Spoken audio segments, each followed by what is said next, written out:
Welcome into the best in true crime podcasting. This is True Crime Tuesday. I'm Tim Dennis. Got a good show in store for you today, folks. You know what? When we first started True Crime Tuesday, we started it as a marriage of true crime and the paranormal.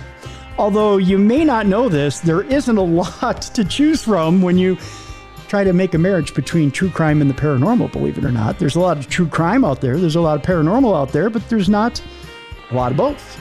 But I found a story out there that is a lot of both. So we're going to bring that to you today. Got to read a book over the weekend that is quite intriguing indeed, and it has to do with our guest today, Kiersten Parsons Hathcock, who is as she'll tell you during the book, not a professional medium or psychic, but I believe she's earned that title in her adventures throughout the book and in her adventures in life. And boy, is she good. I'll tell you why here in just a moment. We'll talk about it in the beginning of the show with her. Kiersten's story is one that is quite amazing, and we're going to talk to her about that as well here today. The book is called Little Voices, a memoir, How Kids in Spirit Helped a Reluctant Medium Escape and Heal from Abuse. Gosh, you know, if I could talk halfway through this show, it'd be kind of nice. How Kids in Spirit Helped a Reluctant Medium Escape and Heal from Abuse. Again, Kiersten Parsons Hathcock is our guest and the author. To most who know her, Kiersten Parsons Hathcock is a Shark Tank winning, self-taught carpenter and furniture designer who defied the odds and built an internationally known kids furniture company out of her garage. What most don't know is that she's also an ordinary science-minded mom who was thrown into extraordinary circumstances at the age of 36 when she suddenly started seeing and hearing spirits of deceased children, some of whom were killed by predators.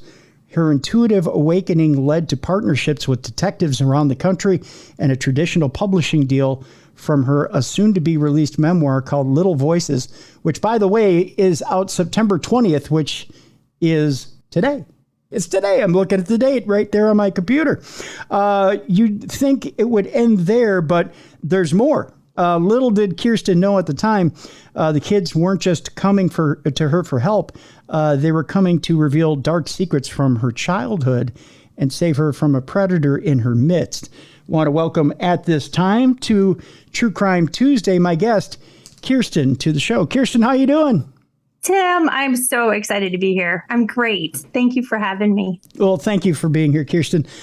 Want to start out a little bit with and take umbrage a little bit with your saying you weren't, and I understand where this comes from, having read the book, with you saying you're not a professional medium or professional psychic, you know, and I'll tell people why. And it has to do with my incident over the weekend, which I'll explain a little bit more later in the program. I know this because we've already recorded the end part of the program. I had a little incident over the weekend. I was in the hospital. I'll tell people a little bit why I was in the hospital later. We won't take up your time to tell people why. But I was having a little bit of an issue getting through the book this weekend because I had lots of doctors and nurses hovering over me. So I was reading it in bits and pieces. And without you even knowing, you sent along basically the cliff notes of the chapters and saying, you may need this, you know, life kind of gets in the way sometimes. Here's the cliff notes of the chapters. Darn you, you professional medium, you. For having the got me. For having the audacity to be intuitive and know that I was not exactly, that life had got in the way. So there you go. Oh, well, first of all, I just want to say I'm glad you're okay. You're out. Thank you. Yes.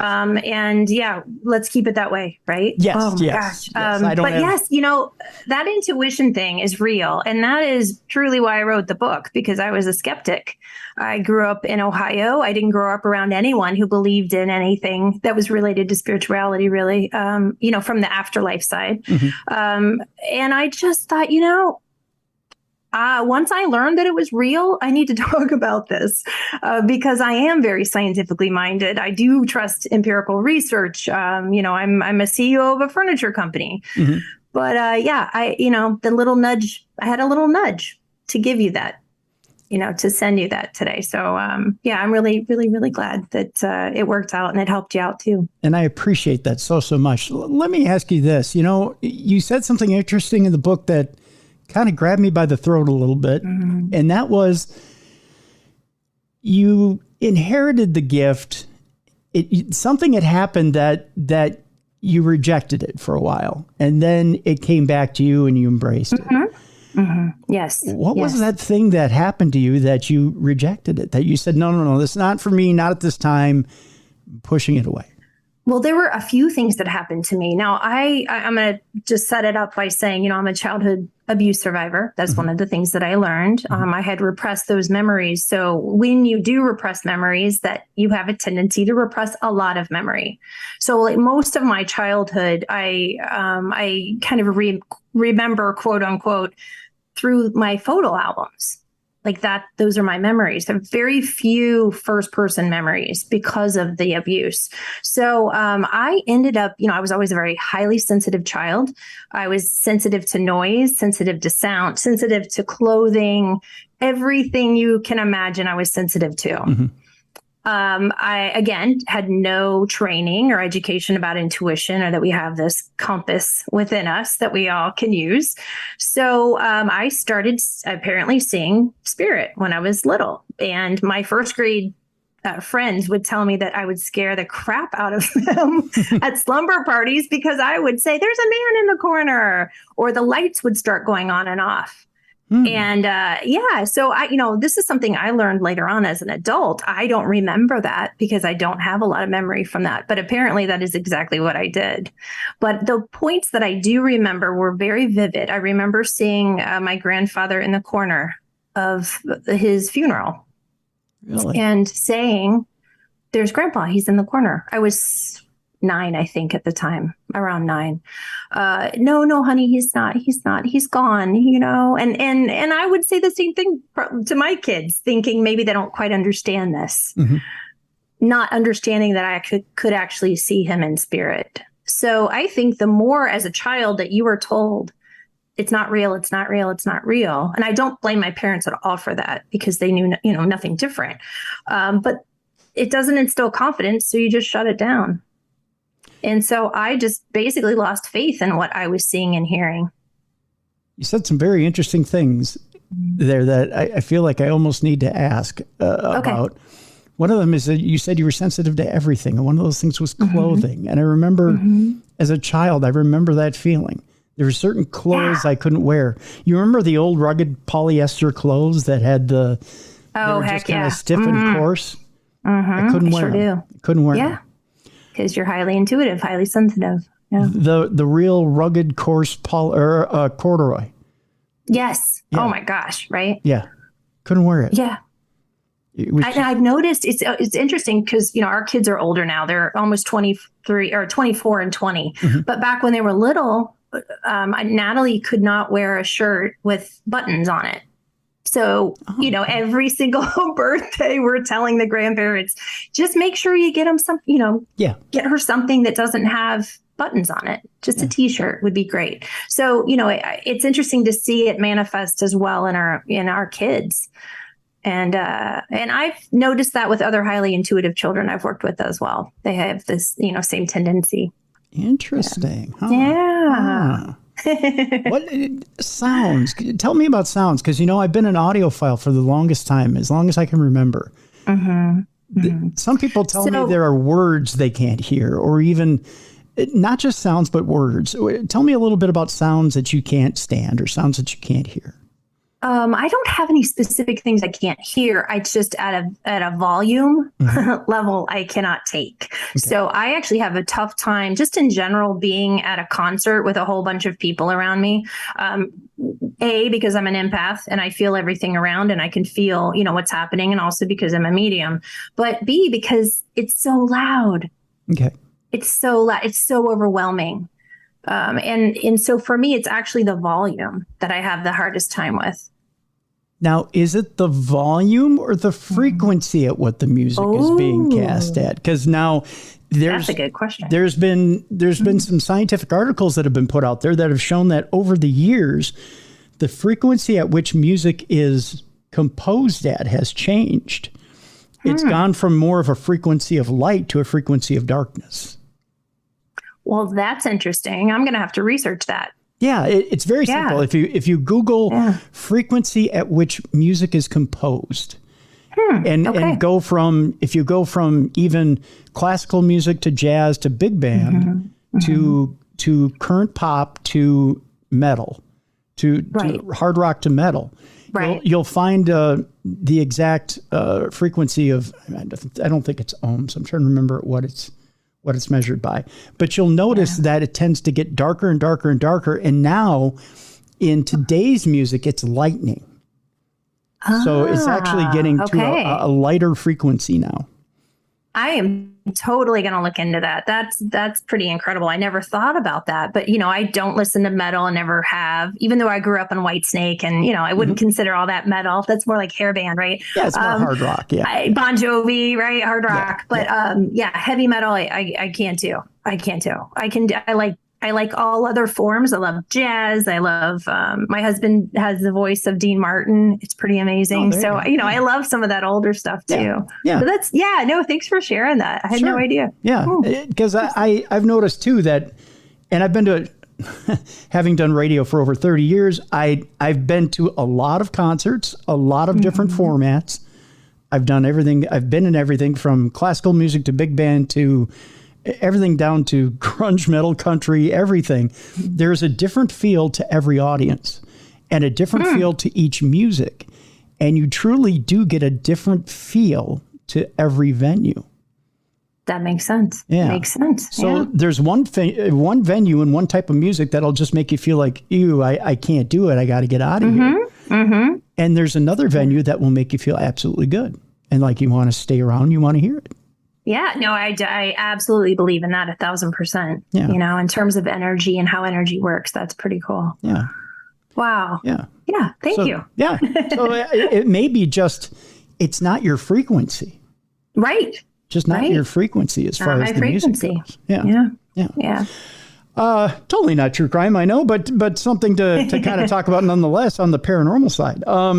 So interestingly enough, as we talk about gifts and turning them on and turning them off, there had to be a point where you either consciously or unconsciously decide that these come back into your life.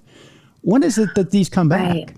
So that's a great question. And it wasn't by choice. Let me just throw that out. I was 36. So prior to that, I'm living a normal life. I'm going to Target. We're spending too much money.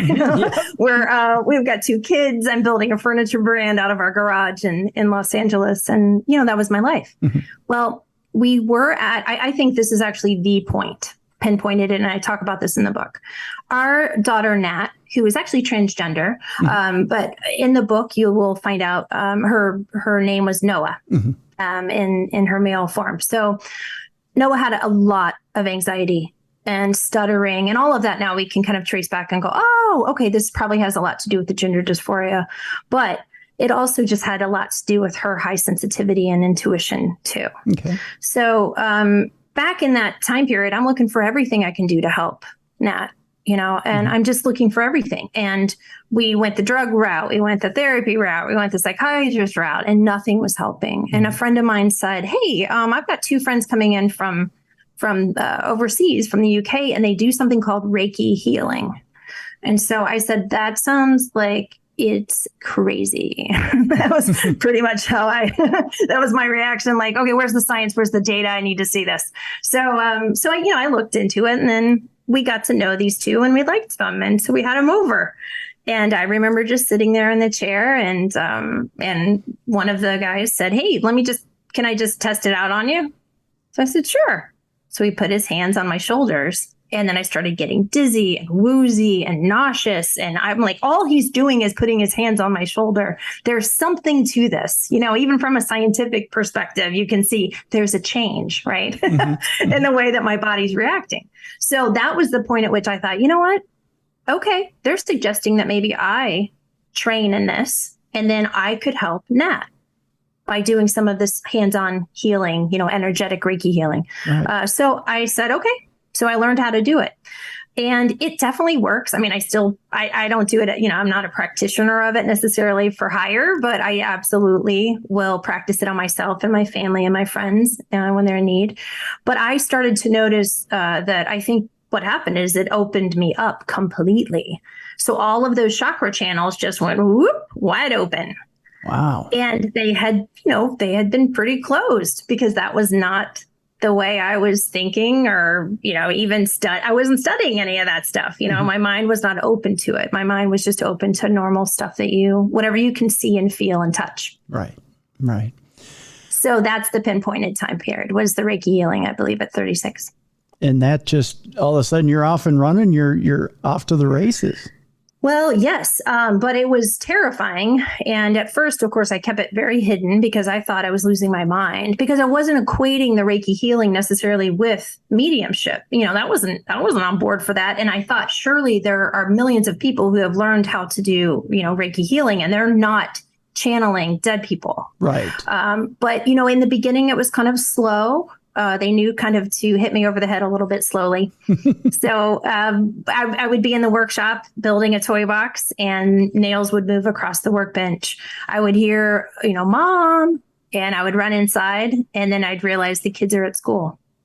I would start to see children, because I mostly channel children in spirit. That's who I channel. And I would see them run across the kitchen.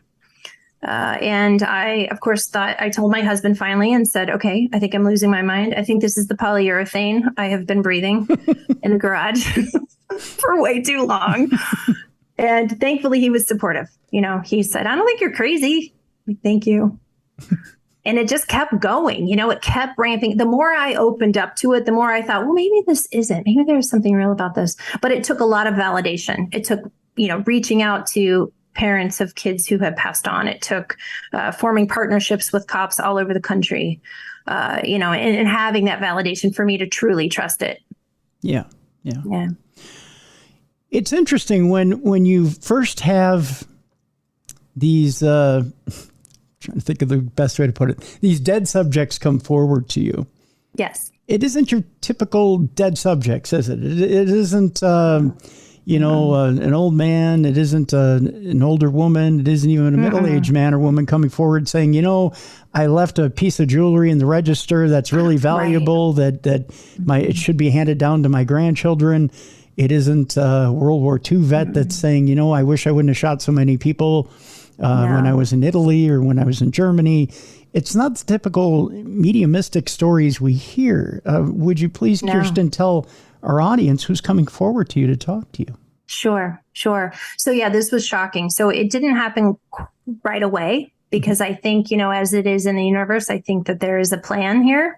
And so a lot of the kids that came in initially, I had some sort of access to them, to their parents, rather.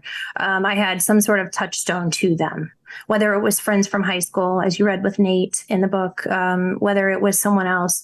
After that, I started to notice that most of the children who were coming to me were talking about enduring sexual abuse in their lifetime, or they were killed by predators. And that's the part, I'm a mom, I'm a human, I am, a very compassionate person. And, my heart just broke wide open. Yeah. And it was very difficult in the beginning, because when they would come to me and ask me to help them, it's almost as if, and I think this is really what happened, is they were like, hey, she can hear us and she helps.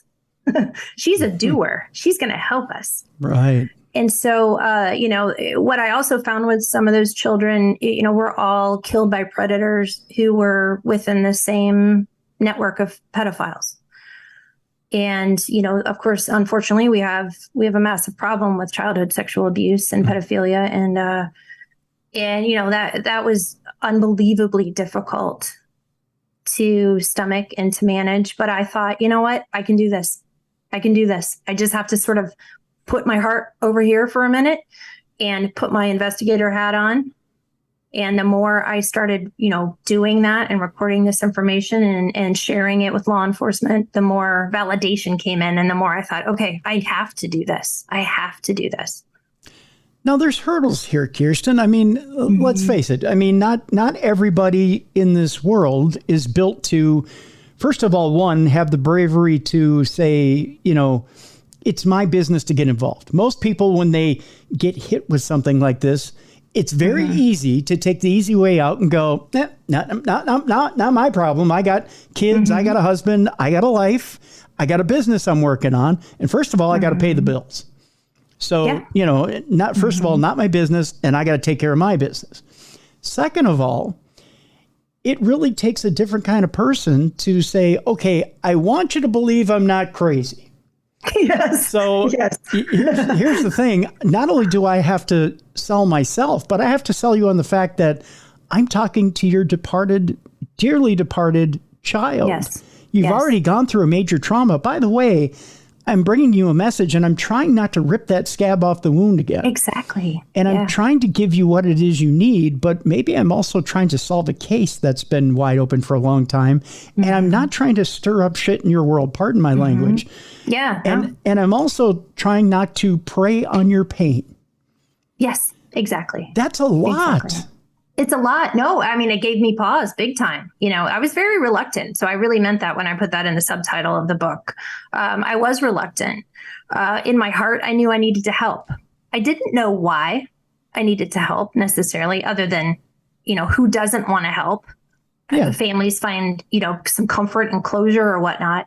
But I started many letter with, I know this is going to sound crazy. This is going to sound crazy. And I promise you, here's who I am. Check out my website. I was on Shark Tank. I was giving them everything I could to give them, a sense to trust me. I'm a mom. I would never do this. I don't want to bring you, the main thing I said is I don't want to bring any more pain to you. And that's true. I never want to do that. But it is part of the job. I should explain to our audience too, that the reason why you came out and said, I'm not a professional psychic and I'm not asking for money, was to help explain to these people that I'm not trying to take you for a ride here. Oh yeah, absolutely. Yeah. And you know what, I will tell you, Tim, I've never, as I kind of went down my mediumship journey and I started to channel my own guides, and, it's rare. I mean, I get messages for myself, of course, I get intuitive hits, but I mostly channel messages about other people. But the big message was, this is a story that you need to tell. You need to tell this for the skeptics out there who are thinking, maybe I do believe, maybe I don't. You need to tell this for the abuse survivors and for the children. And so I knew that my role was not to open up a psychic shop. My role is to continue to be a mom and a wife and run my company. And now, as we'll probably talk about in a little bit, help to run a new nonprofit that one of the detectives and I started. So, I know what my role is, and I don't want, that's just not my role. I think psychics and mediums should charge. It is work, and it is a gift. It would be like any other profession. You need to get paid for what you do. Right. In my case, it just works out a little bit differently. Right. And that's just for me. Right. And you're right in the sense that when you're dealing with something as traumatic as a child murder or a sexual abuse case that's ended in murder, it's really that's not the time to be putting forward the hand. If you can do something to help out police, then that's really something you should do. If it's absolutely, if it's something that's within your power to do, to step forward and help, then that's something that you should do. Especially if you're getting messages from spirit saying, "Hey, I just need to wrap this up on my side." Then it's a no-brainer. Yeah. And you're right. We will get to that nonprofit here in just a bit. We are coming up on break time here, but I do want to ask you real quick, Kiersten, before we go to break. It seems, and we'll talk about a little bit about them as we get into your story here, about some of the guides both here on Earth and guides on the other side that have helped you along the way as well, to getting some of these answers. I want to ask you a little bit about some of these guides, and we'll talk about them as one group first, and then we'll break them down individual. I want to ask you about the timeliness in which they walk into your life, because it's kind of ironic that they pop up just when you seem to need them. Yes. Yes. We always hear that spirit will deliver in time and in the time that you need.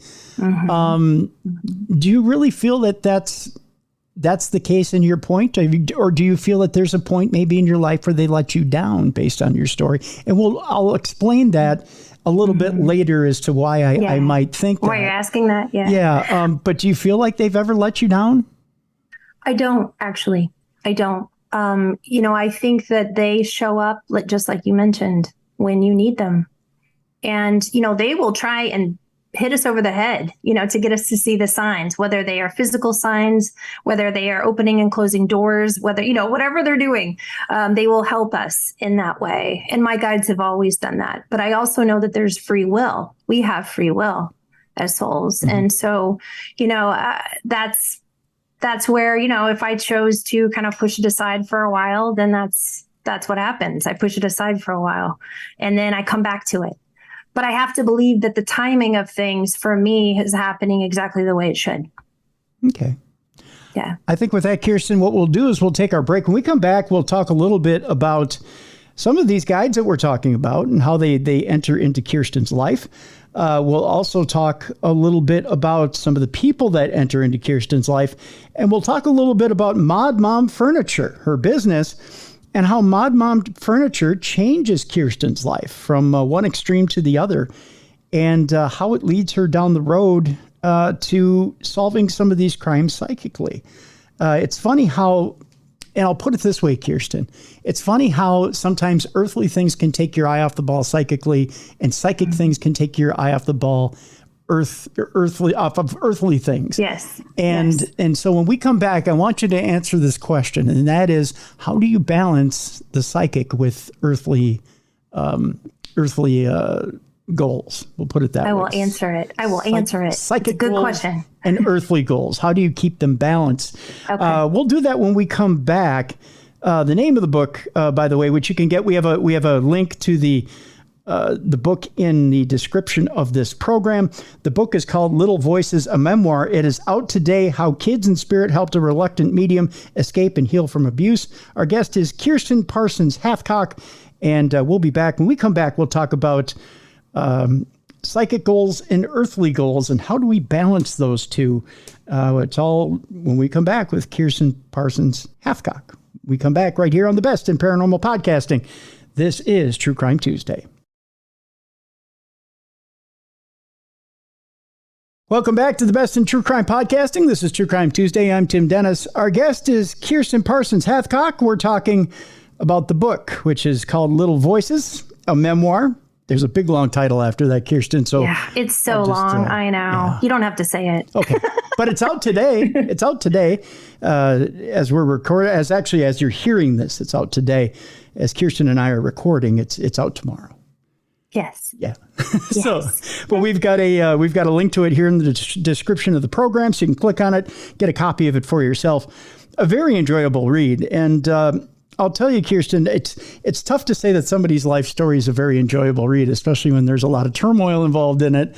Oh, yeah. Yeah, which I appreciate that, though. Honestly, I really do, because, I'm kind of ADHD in many ways, and I have a hard time focusing on books and reading them all the way through. And so, what's been interesting is people have said similar, like, oh, this really kept me, I couldn't put it down. It kept me involved. It kept me moving quickly from one thing to the next. And that's because that's what I need to read a book. So thank you for saying it's enjoyable. It is very enjoyable. One of the things that grabs me right at the beginning of the book is a scene where you've got a shovel in hand and you're digging at the bottom of a tree, and you look up and there's a bunch of different spiders and spider webs. And as you're hitting, you're hearing this thunk, and there's something there, but there may or may not be there. And you're getting advice from a little girl on the other side. And I believe her name is Carrie. Yes. Yeah. Yes, Carrie. And you're trying to meet up with a friend's friends at a bar. You've only got a couple of hours.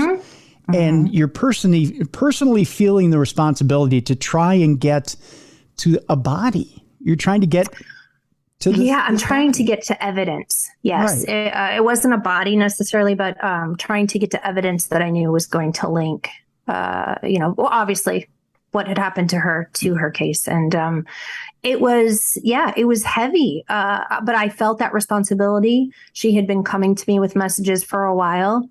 One of my dearest friends in the world, Kelly, happens to live in a house that prior to them moving in back in the 1970s. This is when what I'm about to tell you happened. There was a pedophile ring, and that ring operated out of that house. And so this little girl is coming to me and giving me messages and telling me that there is some evidence that would help.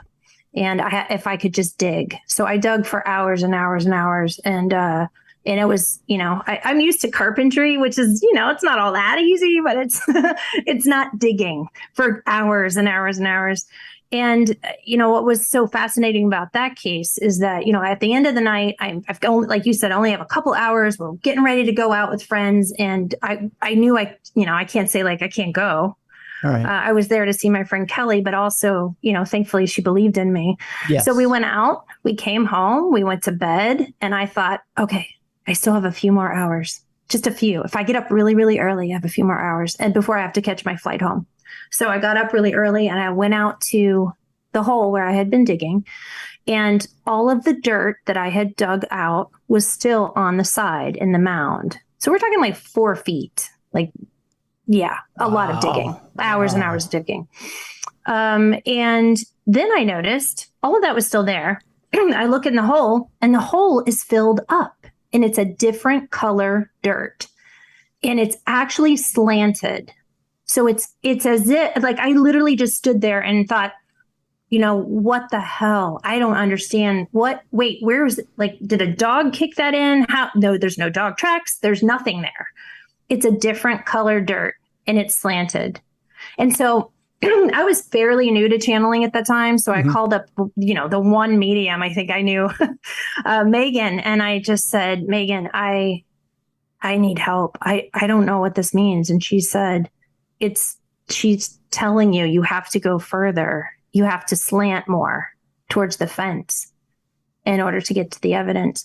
Now, the evidence she's telling me, about, it's also, in the 70s, right?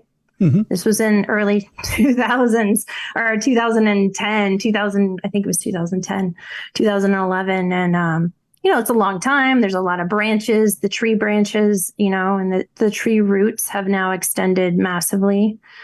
So I just couldn't get there. Like I didn't have enough time to dig. I couldn't get there, but I knew I would eventually find what we were looking for. And I did.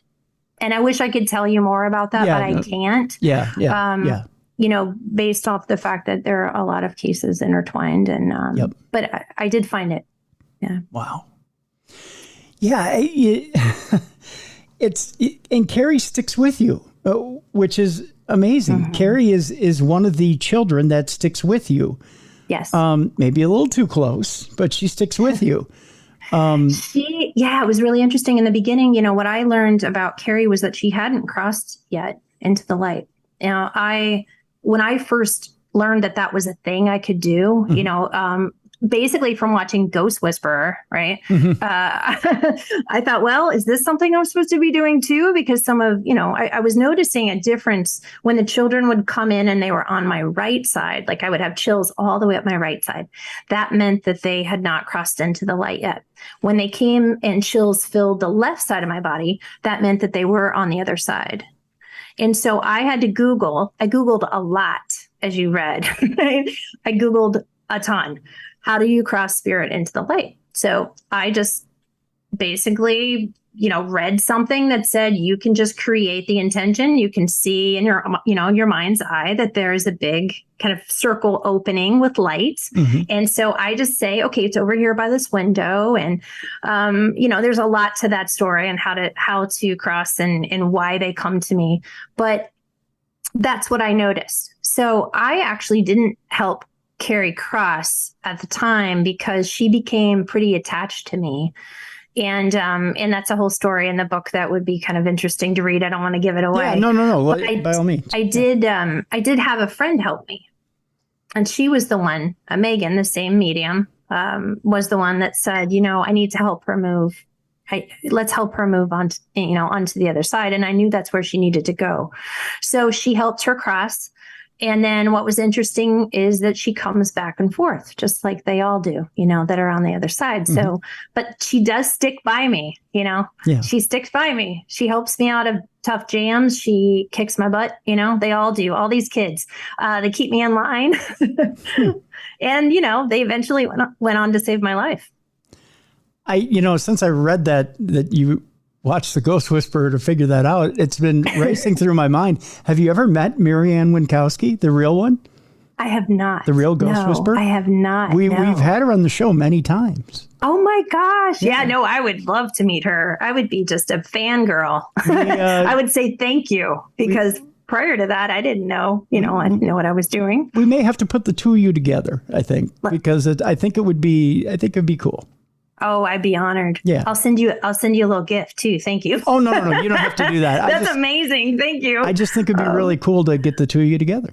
Just to talk. I think I appreciate that because it's she's out of Chicago and she's a wonderful woman. She's just very open and honest, and she's just like a breath of fresh air.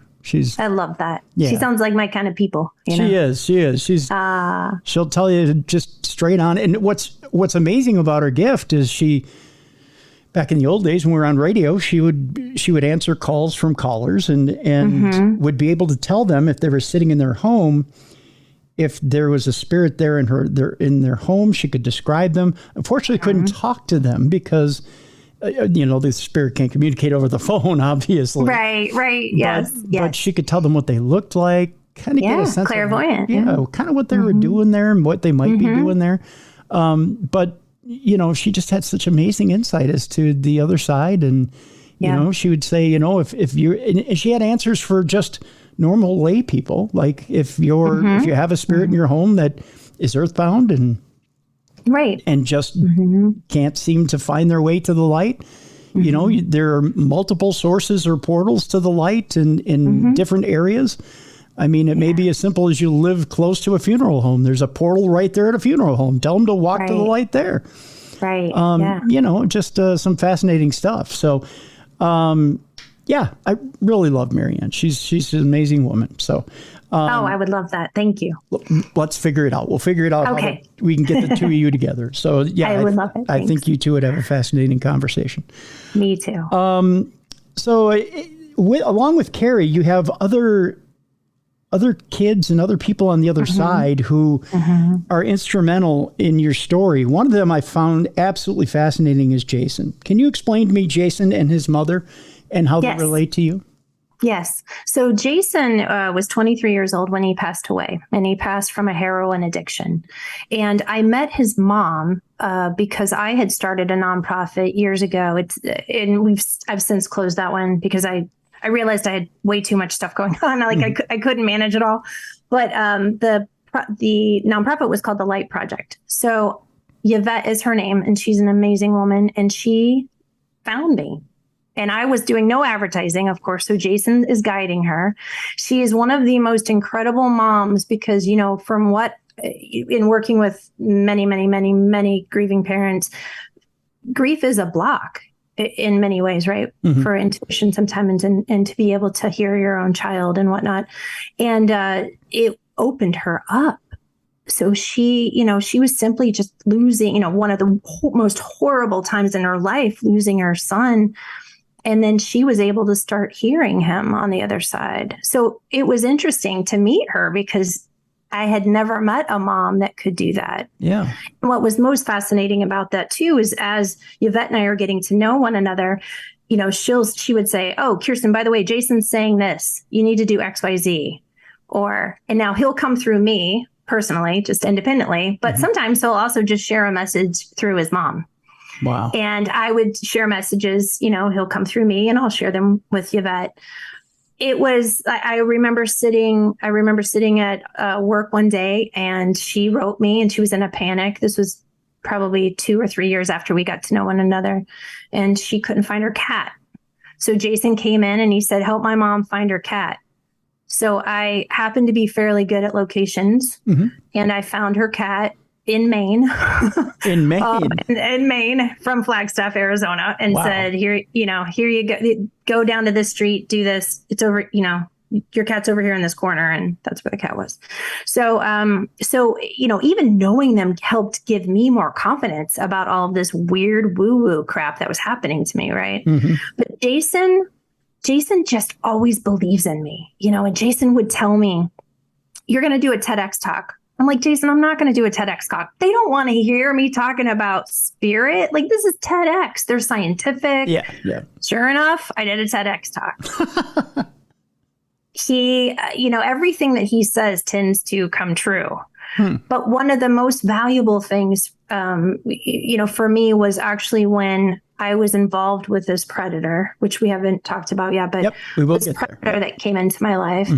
And I was involved with him romantically and also on a business side when my husband and I were separated. And he saved my life. I had no idea that I had fallen in love with a predator. And Jason is coming in and saying, this isn't what it seems. Towards the end, go get the restraining order. Call the cops now. This is all you're going to have to do. He knows it's you, even though he's like, hasn't opened the restraining order. He's throwing it on the ground, right? So like he was instrumental. He just kept saying, you know what this is. You know what this is. Wow. And it's just unbelievable. Like, I just love Yvette and Jason to pieces. I love all of these kids and their families to, the ends of time.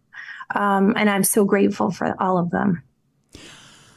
How many do you figure kids from the other side have come to you and said, I know you've dealt with quite a few cases where they've come and they've shown, and these are the most painful ones, Kiersten, that have come forward and shown you the way they've died, the way they've been abused, and have come to you and said, just not just avenge my death, but just show somebody how I died and find my body. How many do you figure have come to you and done that? Gosh, I don't even know a number, to be honest with you. I would say probably at least 30 that are in that kind of category. They're kind of all over the board. Most of the time, the messages that they want to share, they end up being evidential messages that I can share with my network of detectives. But the first messages are always about love, and I'm watching out for my parents, and do they know I'm still here? And it's love. And the idea that love lives on and they really are still here. And that has been so powerful for me, to be honest with you. Finding the evidence and being able to, get to the bottom of a case, like as it would be portrayed in CSI or whatnot. It's a tough thing emotionally for all of us, because it is, it's heartbreaking. When you end up finding what you believe you're going to find, and then things unravel from there, You mentioned that a child comes forward and tells you that it's about love, but what does it feel like when a child is trying to explain to you, sometimes without words, but with very few words, about what does it feel like when they're trying to explain to you that they're on the other side, but their body is left somewhere else? What is that feeling that you get? Well, thank you for reframing that question. That feeling, I've learned a lot about this. I've learned a lot about how to actually take that kind of information on. In the very, very beginning, before I knew how to set boundaries and how to kind of help direct how I receive information, I was feeling strangled, for instance, multiple times. And, I'm sobbing. It's terrifying. I know it's not me. But I know it's them and it's what they went through. And so all at the same time, it's kind of like being clairvoyant, clairaudient, clairsentient, all of them together at one time. It makes you feel as if you are absolutely going through it. And so I had to say, sweetheart, thank you so much for showing me. Can you not show me by making me feel it? Can you show me in my mind? Can you show me? And so I had to switch it, because can you imagine on a weekly basis that happening, and sometimes it would happen when I was just starting to fall asleep, and then bam, I'm in another scene. I'm being buried alive. I'm waking up screaming, and my husband is, saying, you're okay. You're here. You're here. You're here. So it's hard. It's not easy, but I feel lucky that I'm one of the people that is sort of chosen to do it. In any of those cases, did you ever see the perpetrator or the pedophile that killed them?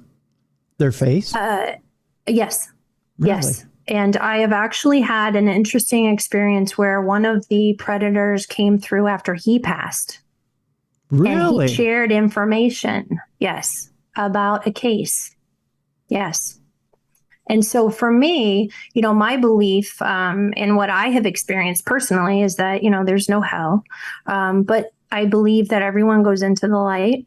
And I do think that the process and the reason that we're here on earth, right, is Earth's goal. We're here to self-love. We're here to learn love of others. We're here to learn on a soul level a lot of different things. This particular gentleman knew once he was on the other side, his choices in the matter were absolutely driven by fear and darkness. And so in order to kind of, reconcile that and make amends, he was sharing information. Yeah. Have you heard that before? No. You look dumbfounded. I'm sitting here shocked because, okay, so one, you're blowing my mind because there's a lot of people who believe in the dogma of this guy's got to burn in hell who right now are feeling probably cheated. Yeah, I know. But then two, you're telling me that he came forward and basically confessed his sins. Yeah. Yeah. I think my experience and from what the kids have told me and others who are on the other side is, once you get to the other side, you're in soul form, right? You have all of this soul knowledge and you can see everything and you go through a life review and you're looking at, what did I come in to learn in this lifetime? Where could I have done better? And what I have found, and this is how it sort of all ties together is, we have a generational, like generation after generation after generation abuse problem, right? Yeah. Any kind of abuse. And so I think it's really interesting that on the other side, they, are basically saying, okay, I need to learn self-love because when you go through that type of abuse, right? Mm-hmm. Like it's instilled in you that you're not loved. And so what are you going to do? You're going to replicate that. In many cases, that's what these guys have done. They were abused too, and women as children, and they replicated it. And so I just think it's interesting on a soul level on the other side, how they have to look at that and they have to see, okay, how can I help? How can I do better? How can I help now?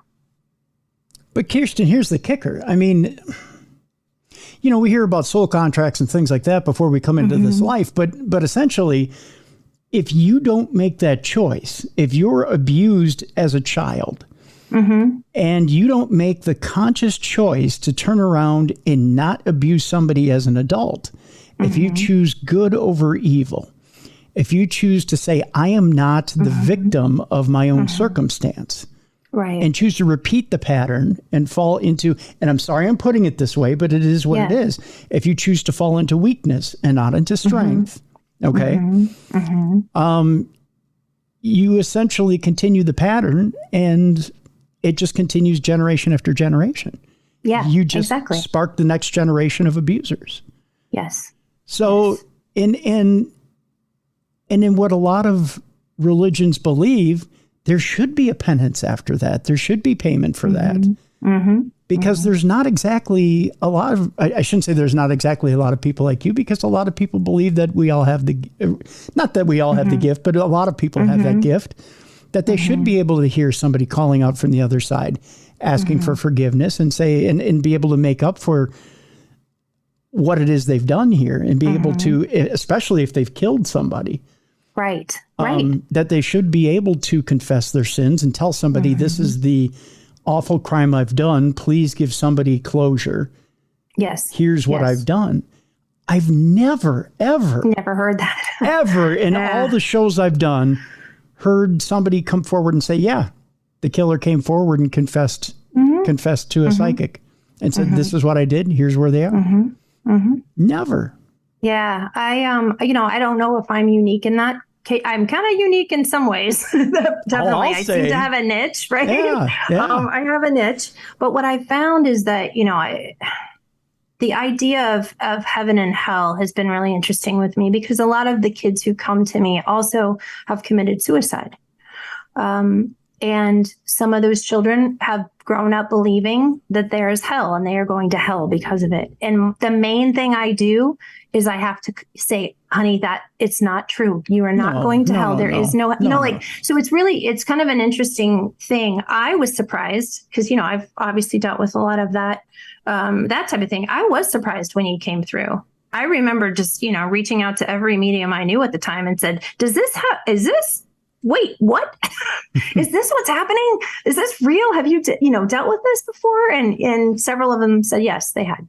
Although I know there's some people who believe in other dogma that would believe that. I totally believe that. And we've had Pamela Heath and John Climo, who did scientific experiments having to do with suicide on this program years and years and years ago, who have talked about, from a scientific standpoint, what they believe happens after suicide.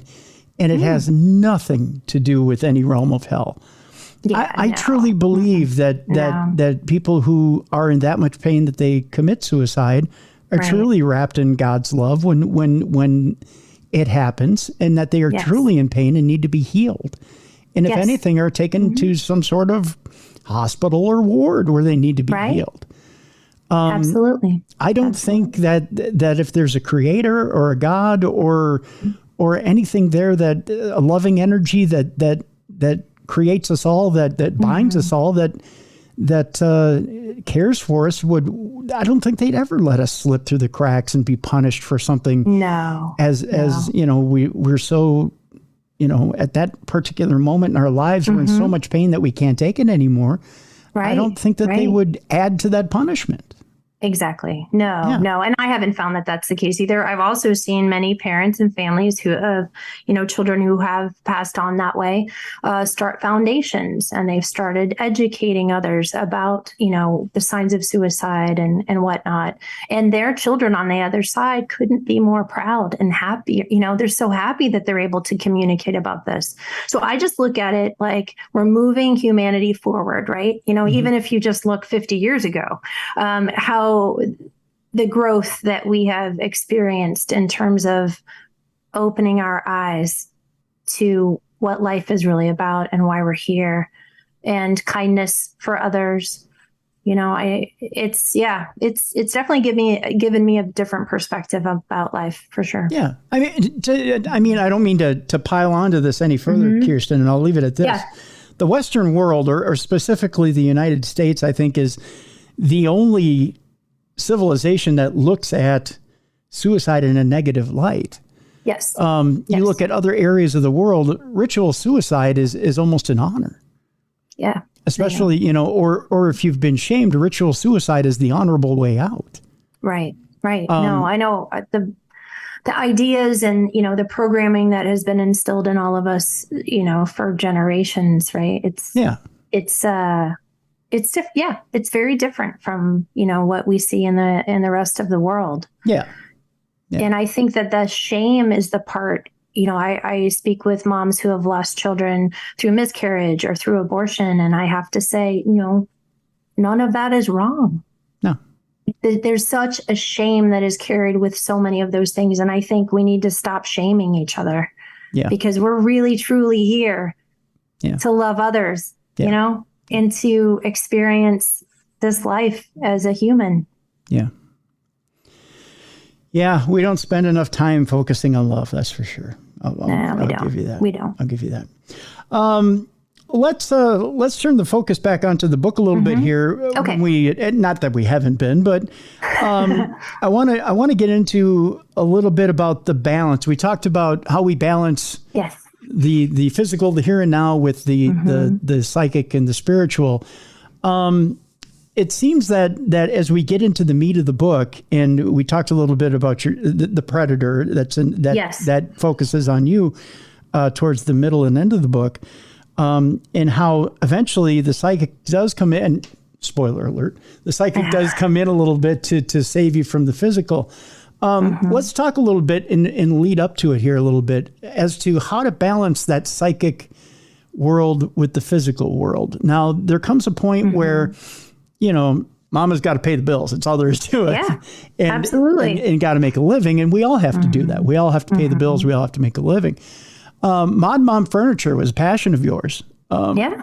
And is a passion of yours. Still going. Still going. That's right. Still going. In that it's taken you to some pretty big heights. Yes. Yes. And obviously is meant to be. It's a meant to be type of thing. Tell us a little bit about Mod Mom Furniture and some of the heights you've hit. Sure. No, I'm really proud of that baby of mine. So I started a furniture company in our garage back in 2007 without any carpentry experience, without any funding, and without any design experience. So it sounds like a no-brainer, right? Right. Yeah. It's yeah, go for it. But I grew up in Ohio. I have the most amazing parents. My dad's a football coach. My mom's a teacher. Everything that was instilled in me, everything they instilled in me said, you can do whatever you put your mind to. So we were at a point where I had been working for A&E in the History Channel for a while. And then we moved to California. And our kids were really little, like 1 and 5. And I just thought, I don't want to do this again. I don't want to put them back in daycare. I want to spend more time with them. I got to figure this out. I can do this. I can work from home. So I did a number of things. I nannied. It's interesting, right? So much of what I do in life has to do with children, right? I never put that together, of course, until later. Right. But I ended up eventually needing a toy box and thought, I can build this. I bet I can build this. This will be fun. I'll give it a try. Why not? My dad built a lot of a lot of our furniture because we weren't wealthy. So he built like coffee tables out of bleacher boards and things like that. Oh, wow. And so I thought, you know what? I can teach myself how to do this. So I Googled again and I called up my dad and I saw there was one toy box on the market that was very mid-century modern. And I thought, I kind of like that. Gosh, they're charging like $500 for that. Ooh. I wonder if I can build something similar. And then, of course, not realizing intuition was at play. But intuitively, I was channeling my grandmother's record player, split top record player from the 70s. I don't know if you remember that. Yes, I do. Where you would open it, right? Yep. And so I saw that clear as day in my mind's eye. And again, I was not channeling. I was not into any of the woo-woo stuff at this point. And I thought, oh my gosh, I want to try and build that. So I taught myself to build furniture. It took I think I was in my 4th year by the time I went on Shark Tank. I built over 300 pieces of furniture in our garage in Burbank, and I would ship them all over the world, which was crazy. I started gaining, celebrity interior designers, celebrities in general started calling up. And I would literally say, I am so sorry. Like I have a 12-week wait time because I didn't have a manufacturer outside of my own 2 hands. So I said, the wait is like 12 to 16 weeks. Is that okay? And they would say yes. And it blew my mind. Wow. I was like, oh my gosh, this is insane. So it was at that point that I realized, I'm going to have to grow and scale this business. So I ended up going on Shark Tank. But prior to that, I had already lined up a deal with an Amish manufacturer back in my home state of Ohio. And that was wonderful. We had a great relationship. It's grown internationally. I partnered with Frank Lloyd Wright, which was just like, what? Wow. Yeah. Wow. And they came to me and said, we'd like for you to design a kid's furniture piece for us. And it was the first kid's furniture piece ever designed. And so I kind of mixed my style with his, and that was, And I will admit, he did come through in spirit once or twice. I can say that on your show. Really? I can't say that on others. And I was literally asking, like, am I on the right track? Is this the right, is this the right thing I should be doing right now? And he said, yeah. So it was pretty amazing. But to know that, the architecture world sought out a self-taught carpenter from Ohio kind of blew my mind. So now it's actually all made in Colorado. I have an amazing manufacturer called Little Colorado. They've been doing it for 30 years. They've been making kids furniture. Yeah. And funny enough, tomorrow, I think they're running a special because they were all excited about the book launch. Okay. So it has absolutely opened doors for me. It's a very grounding thing for me, and I think that I started to channel quite a bit when I was in the garage, not understanding that, it's kind of a meditative act, right? Like if you're driving in your car, a lot of people say, I had the best idea. I was driving down the road. I had the best idea. I was taking a shower. Well, because my hands were doing something and my body was doing something, my subconscious could could tap into that intuition. So Right. yeah, I am really, really proud of it. Very proud of it. It's still going. Well, I mean, you just mentioned two perfect sources. You're driving down the road, you get the white noise of the tires on the road. Yes. It tunes you in. You're in the shower. You've got water rushing over you. It's an element, of course. It gets you, the white noise of the water rushing, gets you tuned in. You're out in the workshop. You've got the noise of the white noise of the saws going, or just the repetition of hammers and nails, and you let go. You let go, and exactly. Yeah. And here, it's funny, prior to channeling, I thought, I came up with the best toy box idea, not really even understanding. But one of the toy boxes, one of the ones that I thought, oh my gosh, this is going to be a hit. I knew it. I just knew it. And it has been one of the top selling toy boxes for years now. It is the Owen toy box, and it's shaped as a tree. And later on, once I finally started channeling Carrie, she came through and basically said, I gave you that design. I helped you understand that, because what was I doing? I was digging for evidence, in her case, under a tree. Yeah. So, to be able to put those two together and understand, I'm not all that as a designer. I really am not. I'm getting a lot of help from the other side, which is pretty cool. Well, let me ask you, you also came up with a Grace toy box. Is that inspired by your daughter? Yes. So it's my daughter's name. Yes. Our youngest daughter is Grace. Our oldest daughter is Natalie. And Grace was the first one I built. That was the split top record player, type design. Okay. So it's very mid-century modern. And I love that style. And I named it after her.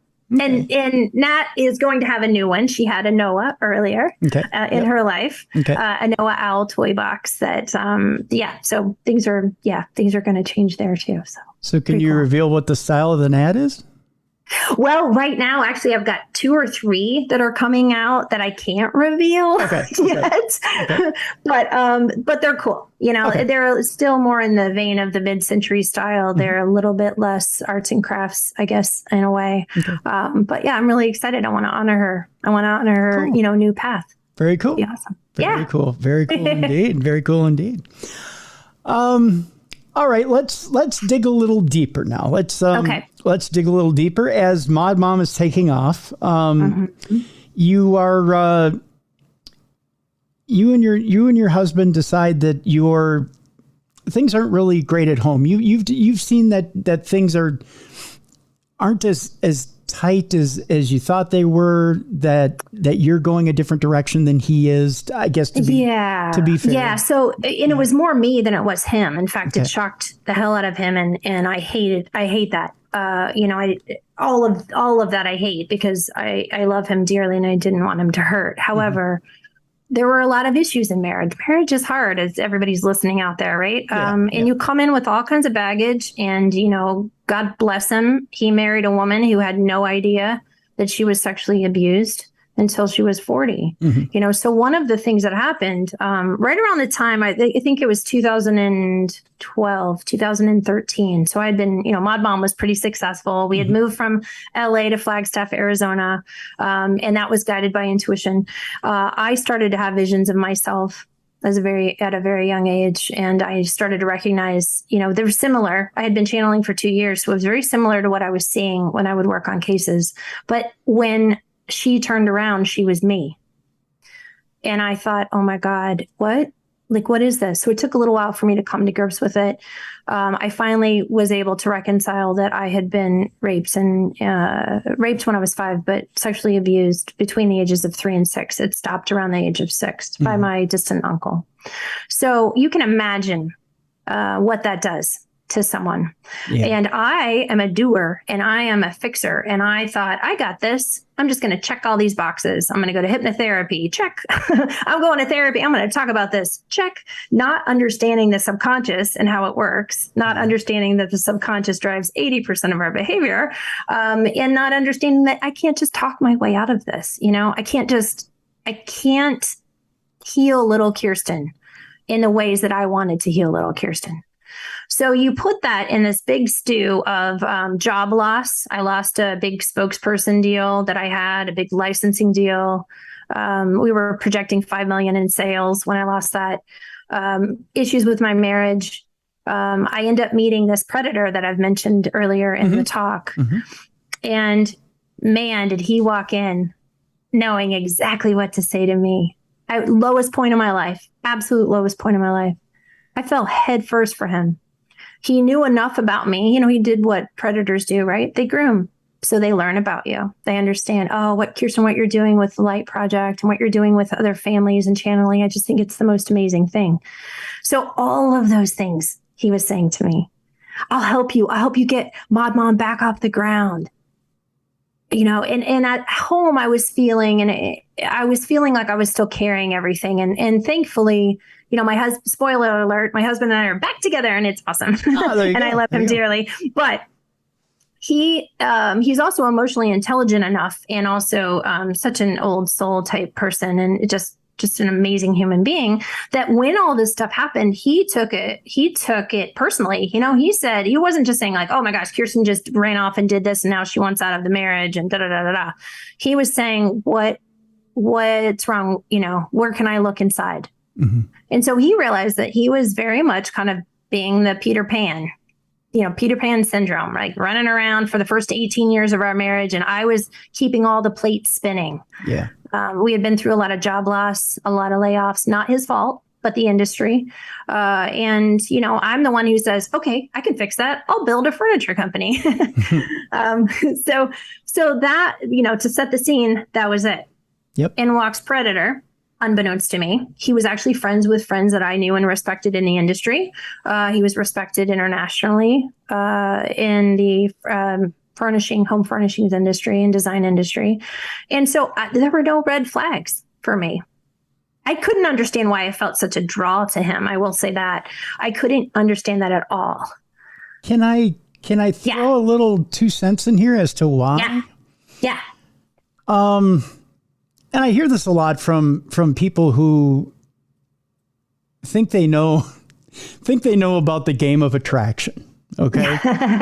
And it's simply this. And I think you describe it quite eloquently in your book. And I think you just did just now. And that's a lot of, your husband at the time is kind of, getting the jobs that are in his field and he's getting them as he needs to get them. He's not being real aggressive. Okay.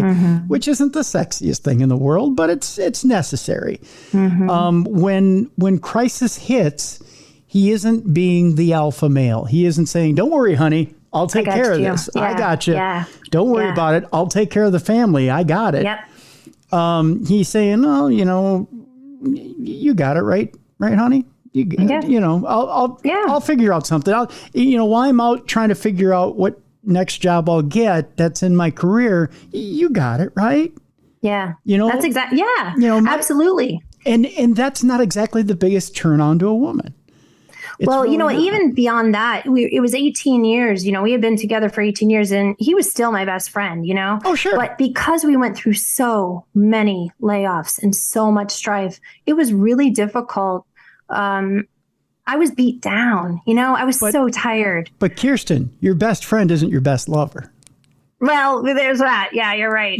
But that's what was interesting about it is he wasn't, it wasn't that I wasn't attracted to my husband back then. Sure. The main thing that was happening was that, all the memories from the childhood sexual abuse were finally coming to the surface.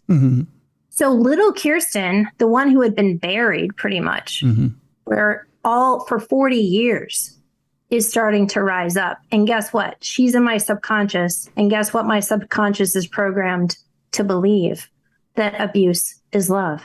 And so if you look at, you were talking about frequency, right? Earlier, when we were talking about music, if you put that together, the predator, Tony is his name in the book, Tony, his energy would vibrate exactly probably in line with my uncle. So I basically met my uncle as an adult. And little Kiersten went, I'm driving this bus because guess what? I'm here now. That's true. And that is part of it. But the other part of it initially to lure you is going to be very put together, very in control, very suave, very sophisticated, gets things done and gets it done right now. Yes. And hey, you know what, babe? I'm going to take care of you. in every way possible. And it's like, woo, you know what? You just knocked me off my feet. Okay. Yeah. Whether, and of course there is a little bit of chemistry there. There's a little bit of attraction. Yeah. So you take the little bit of attraction, you throw the act in there, and boom, there it is. It's what you weren't getting at home at that point. Yeah, exactly. So he was providing everything that I needed that I didn't even know really, because I wasn't conscious. It wasn't like I was thinking, oh, I'm going to fall in love with someone else. That was not what I was setting out to do. Right. But I think it was a combination, of what was happening in my life as an adult and what was happening in my subconscious because of those memories of abuse.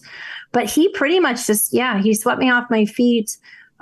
He came in and he took over and I just went, let's do this. I mean, I basically came home and said, I want to leave my marriage. And my husband went, what? And this was after a week of knowing him, so something's not right. Right.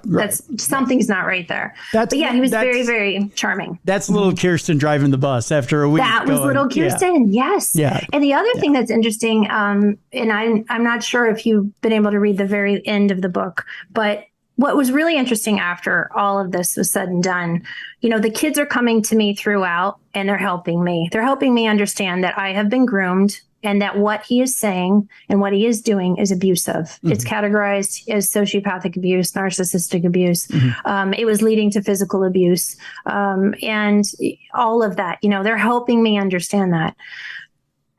Once I finally climbed out, and that's a whole interesting story in the book. Mm-hmm. Once I finally climbed out, I was able to understand that I wasn't, that it was little Kiersten that was sort of driving this bus. And then the kids in spirit told me, you couldn't have avoided him, which I thought was really interesting if you go in and look at soul contract type things.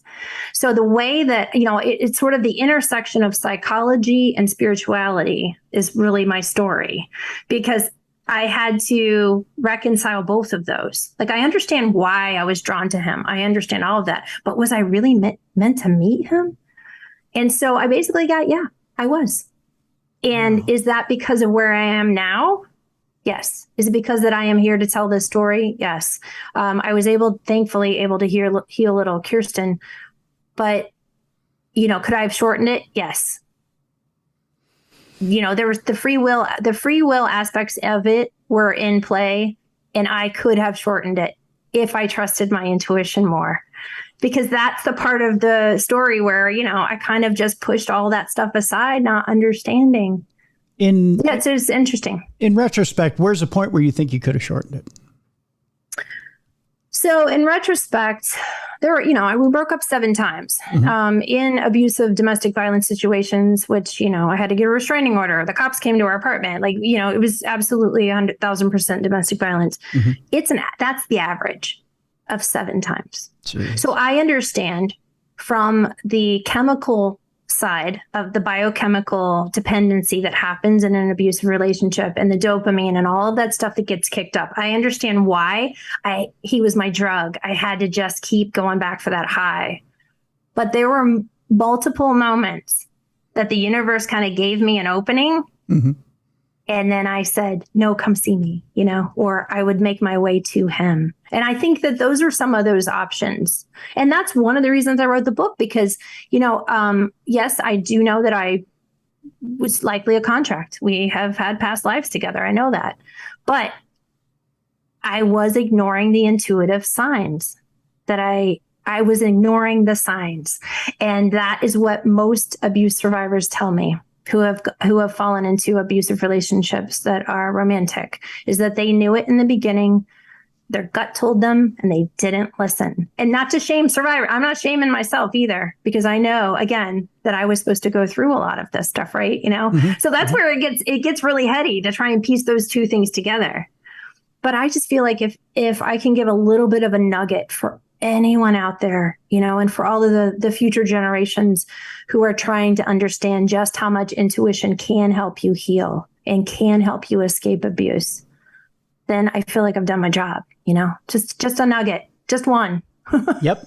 If you don't mind me saying, can I tell you the point where I think your break point was, where you could have got out? Yeah. There's a point in the book where you you both go to film a movie. Oh God, yeah, that was that was one of them. Yeah, there's a point where the two of you go for a month to film a movie. You're staying in a dorm. You put two mattresses together on the floor, and you're just watching a movie. Which, ironically, there's a movie about domestic abuse that you're watching. Right, High Sign from the universe. From the universe, Safe right? Haven, yes. Your predator goes to take a shower. He comes back. He blames you for not locking the door. First of all, he had come back from somewhere. You hadn't locked the door. You could already tell he was pissed off that you didn't lock the door when he made his arrival back. But he's kind of burying his anger, trying not to make it known, kind of playing the guessing game. Can you guess why I'm angry? Yes, read my absolutely. mind. Read Manipulation. My mind. Yep, manipulation. Yep. Read my mind, Kiersten. Tell me why I'm angry. Yep. So he's going to give you a second shot at it. He prepares himself to take a shower, walks down the hall to take a shower, gives you a second chance to lock the door. You don't lock the door. You're watching a movie. You're not going to play this game. Plus, you're not really, but you're still walking on eggshells a little bit. But you're like, I know what he's doing.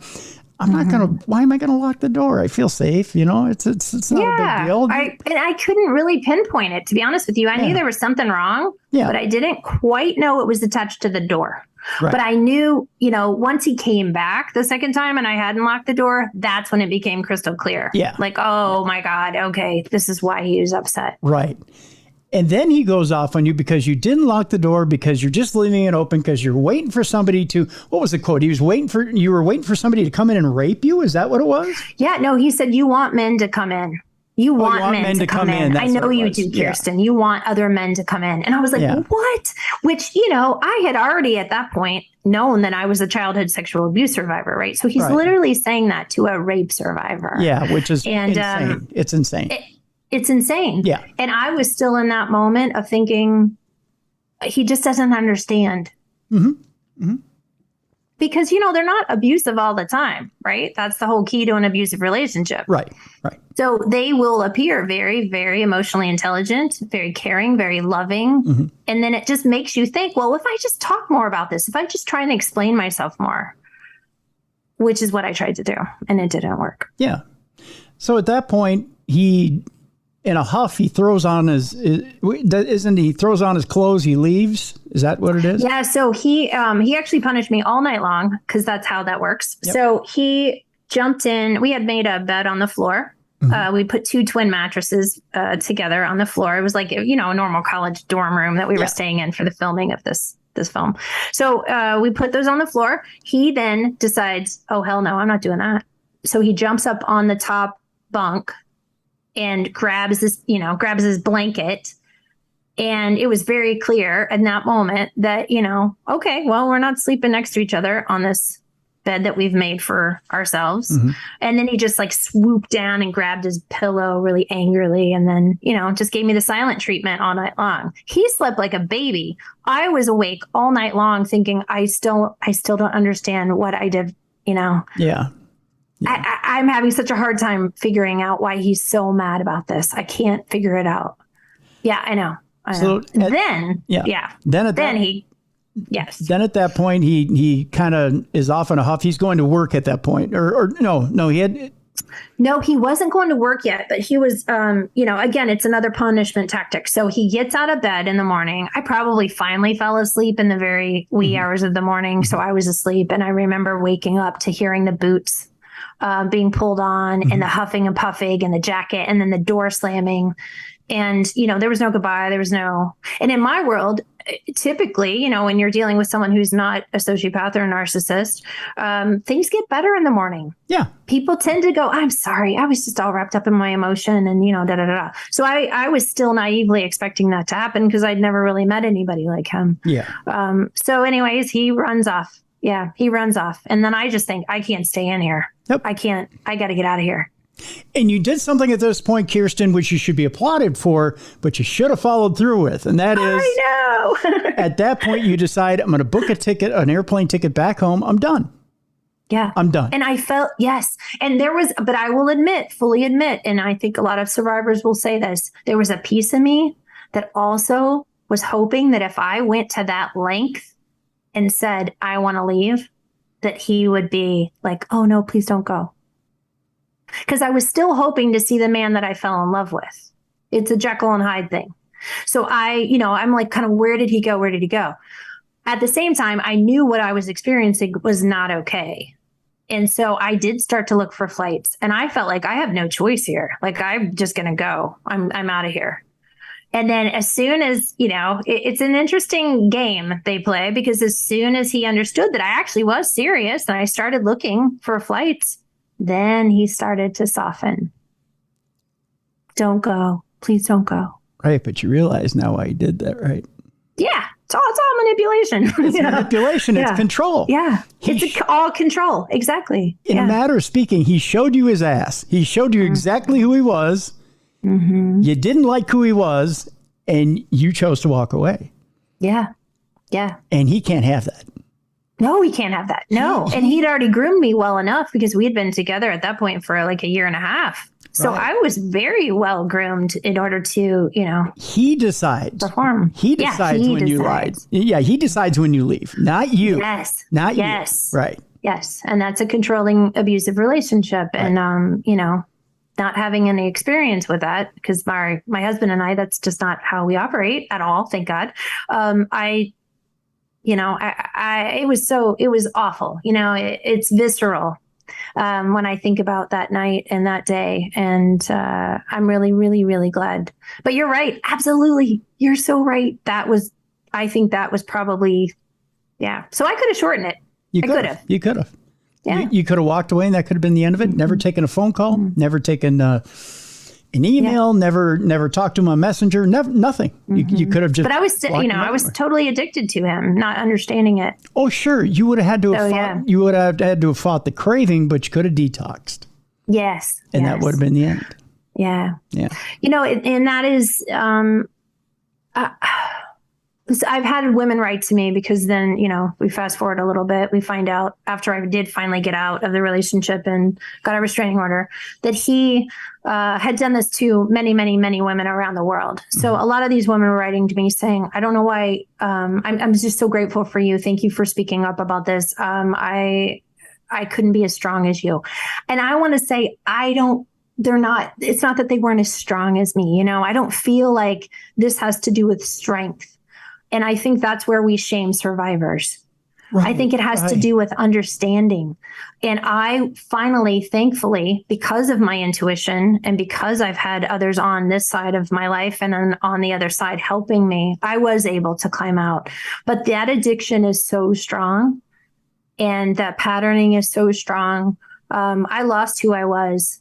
I know, I on every standpoint. And I don't consider it that I was strong enough to get out. I considered it that I had a moment and an epiphany as to why I was still looped in with him,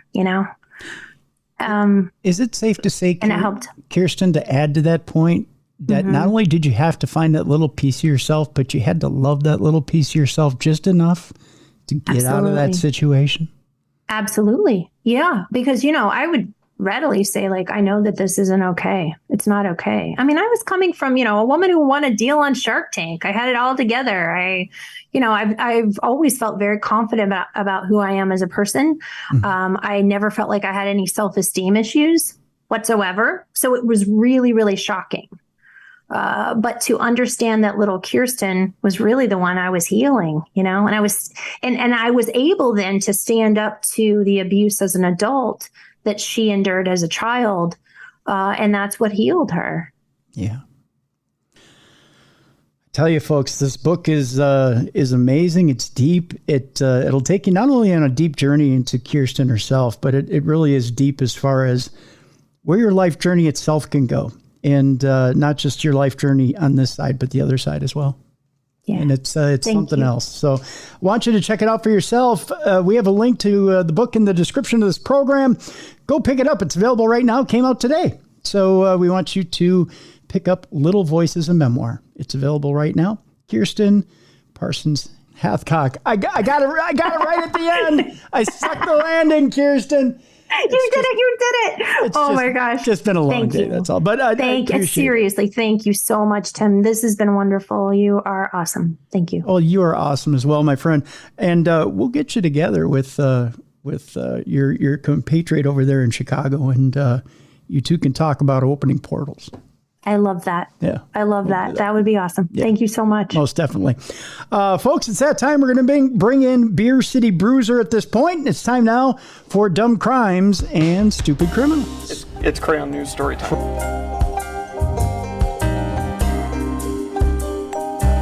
What happened with this dude, Christ Bearer? I heard he cut his penis off and then jumped off a balcony.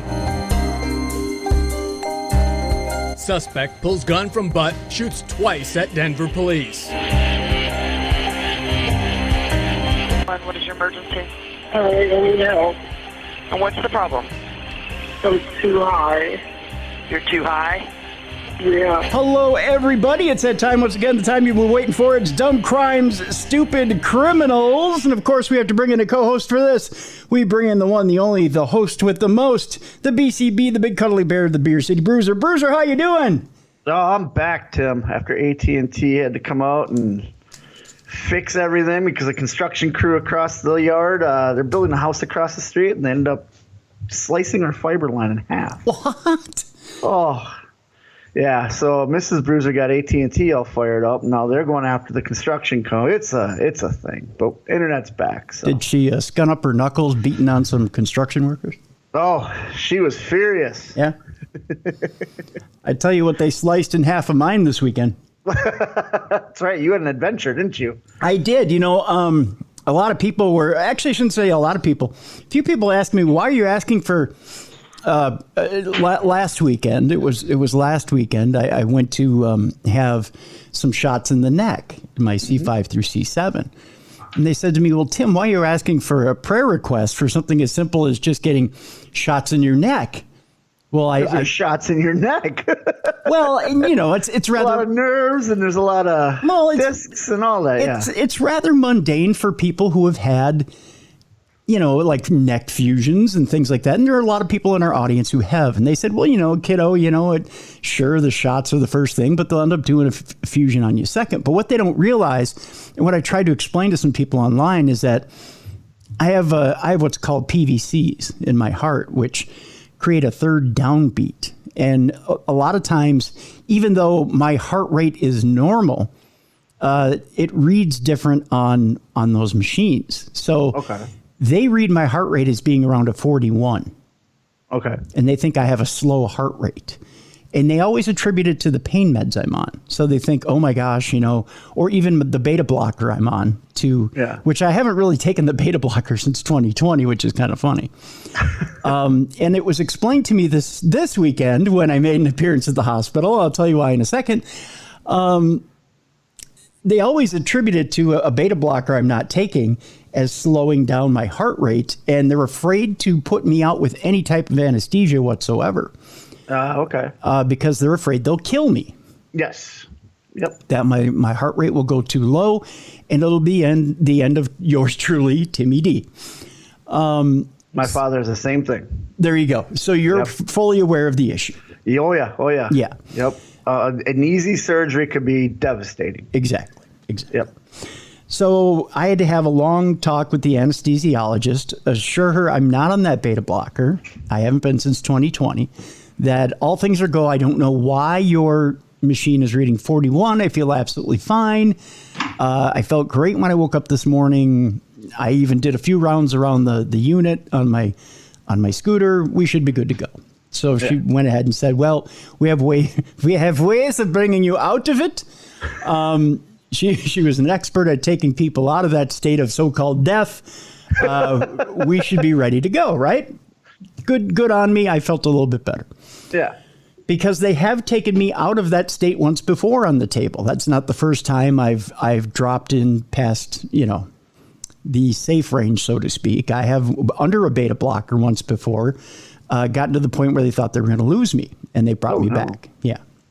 So that's why I was a little uneasy going in and asked for your prayers before I went in. Huh. Just, because I did feel a little uneasy. But had reason to feel like it was going to be all right, but I just wanted the extra just in case. Well, it turns out that little shot in the neck did something after all. Just not right away. Just not right away. Yeah. And it also teamed up with a little shot that I got in the eye that Wednesday, 2 days before. Now, the two doctors had talked beforehand. I was going to say, they talk? Can they mix these or what? They can. Now, not mix them. I mean, they can't. Yeah, I'm not saying they're going to mix it all together. Right. Just give you a shot in the ass and you're fine. The shot I get in my eye is called Avastin, okay? Which is a form of, it's almost like a monoclonal antibody. Okay. Okay, much like you've heard about with the current pandemic. Some people have taken monoclonal antibodies with the current pandemic.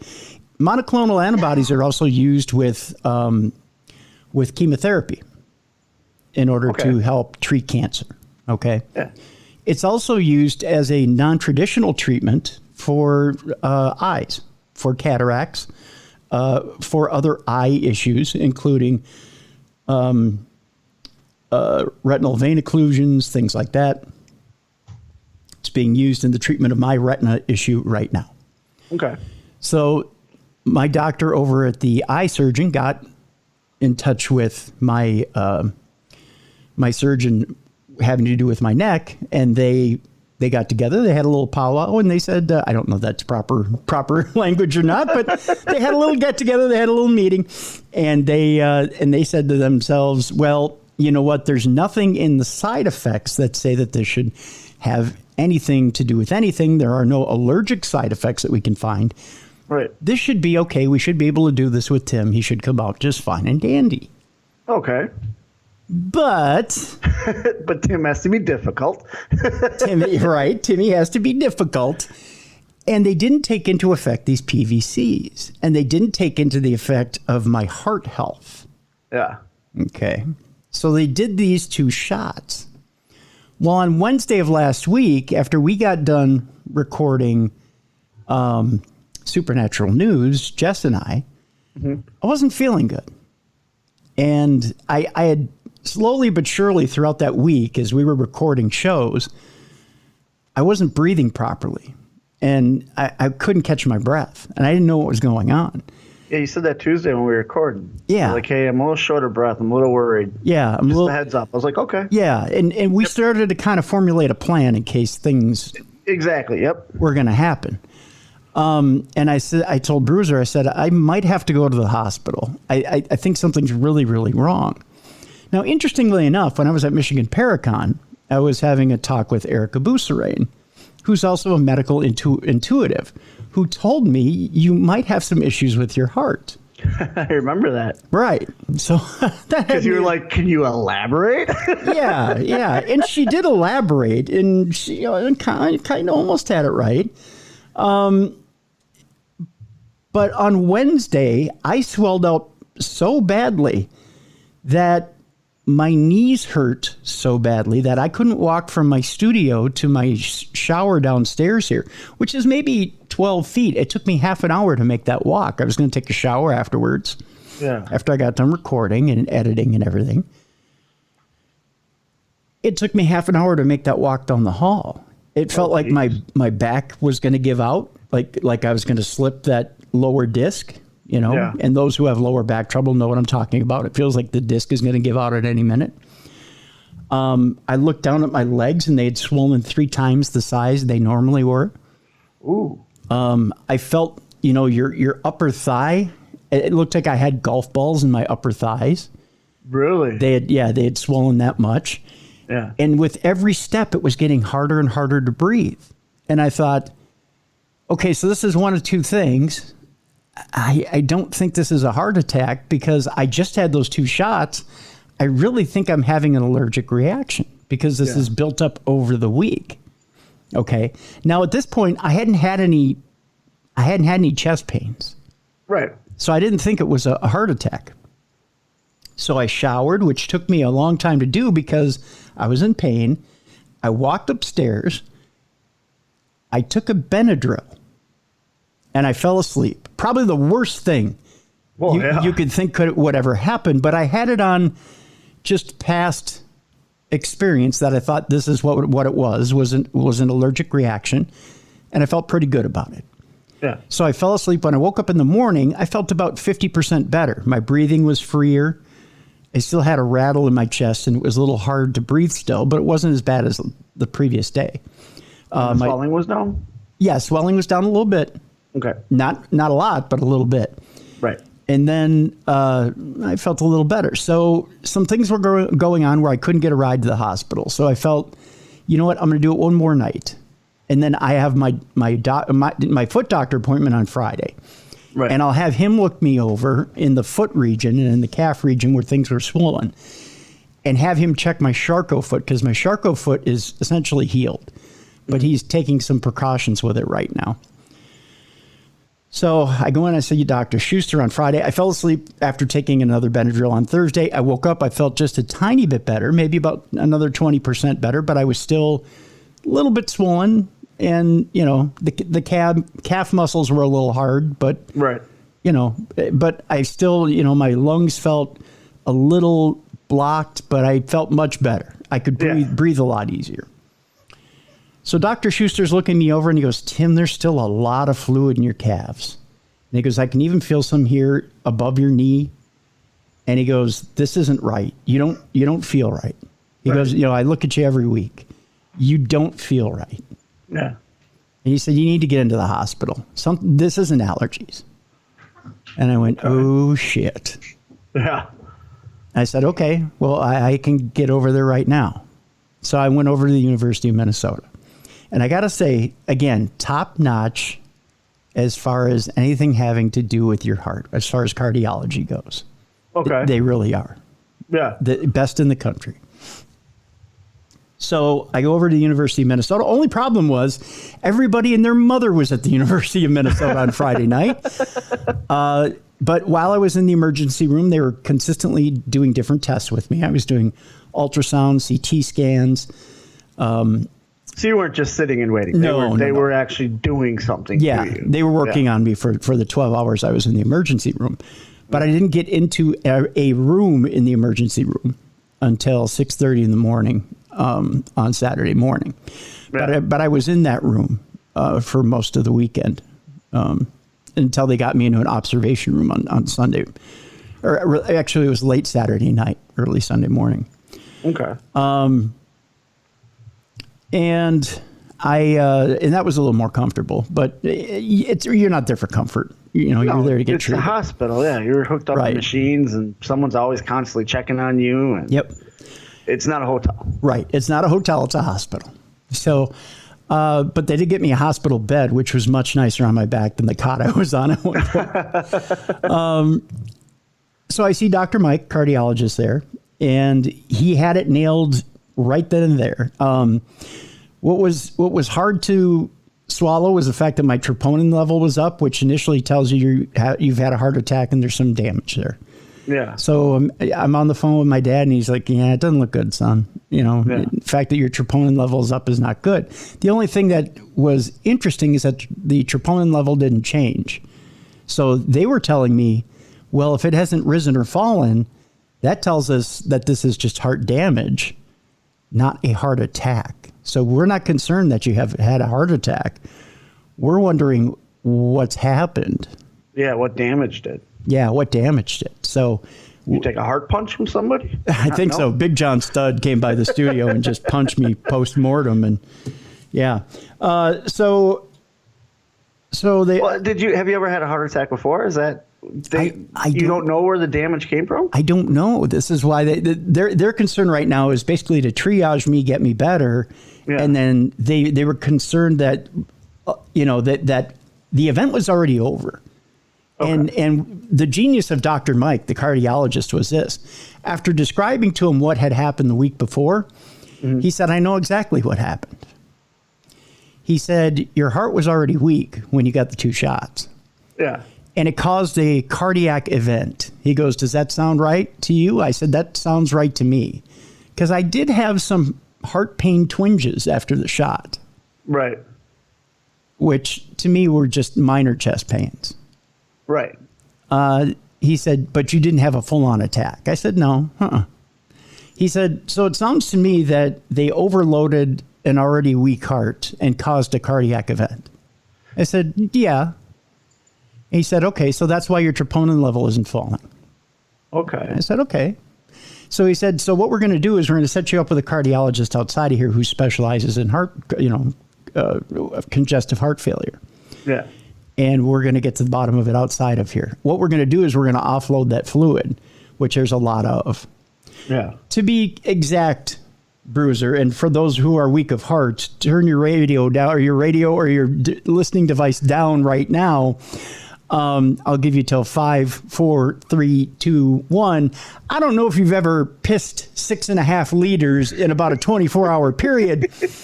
It's not fun. No, you're just constantly up and going.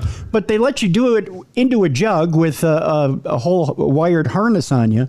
Oh yeah, because they got to measure that. Yeah, they measure all that, and it's not fun. It's an Olympic sport. In fact, I want to introduce it into the next Olympic Games. Peeing into a jug while wearing a heart wire harness. And the worst thing about it is you're hooked up to IVs and they're having you drink on top of that. Right. So you're just constantly replenishing. Oh, you're not replenishing, my friend. You're getting rid of it. You know what I mean? It's flushing you out. I lost about 10 pounds this weekend. So it was fun. There you go. It was fun. It was a fun time. So when Dr. Mike came in, he goes, I think we got enough out of you. I said, I think you got enough out of me too. Yeah.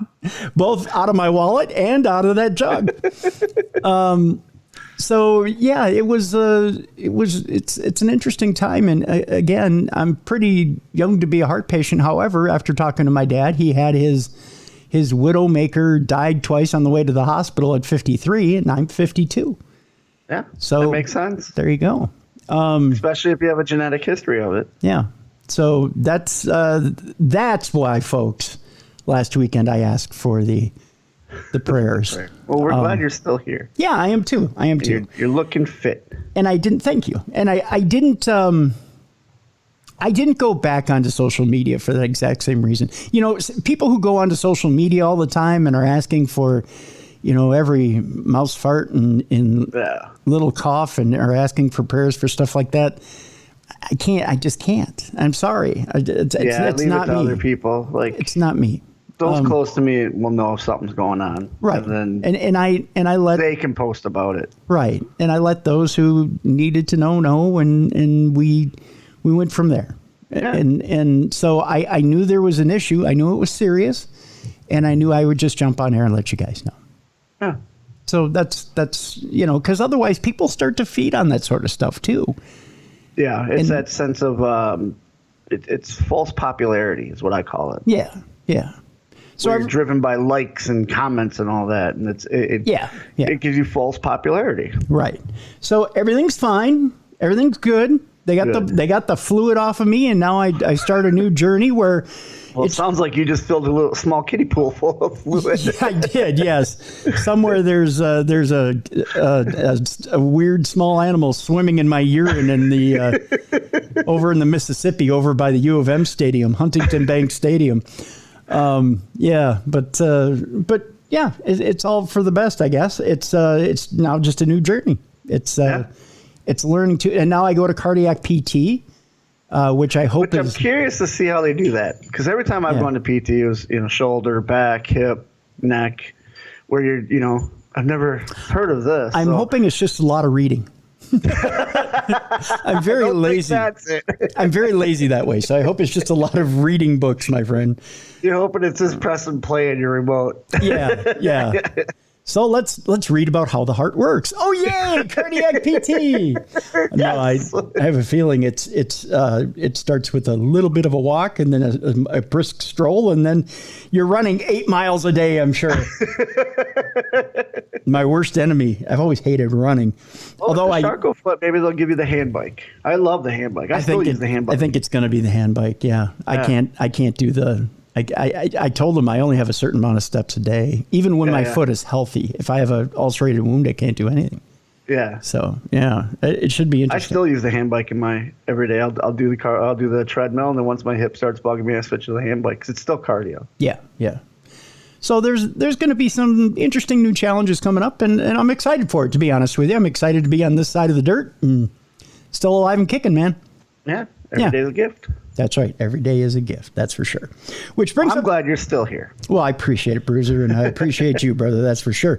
It's going to bring up our first story, which I believe. Really? I believe this guy was behind my anesthesia for the the neck shot.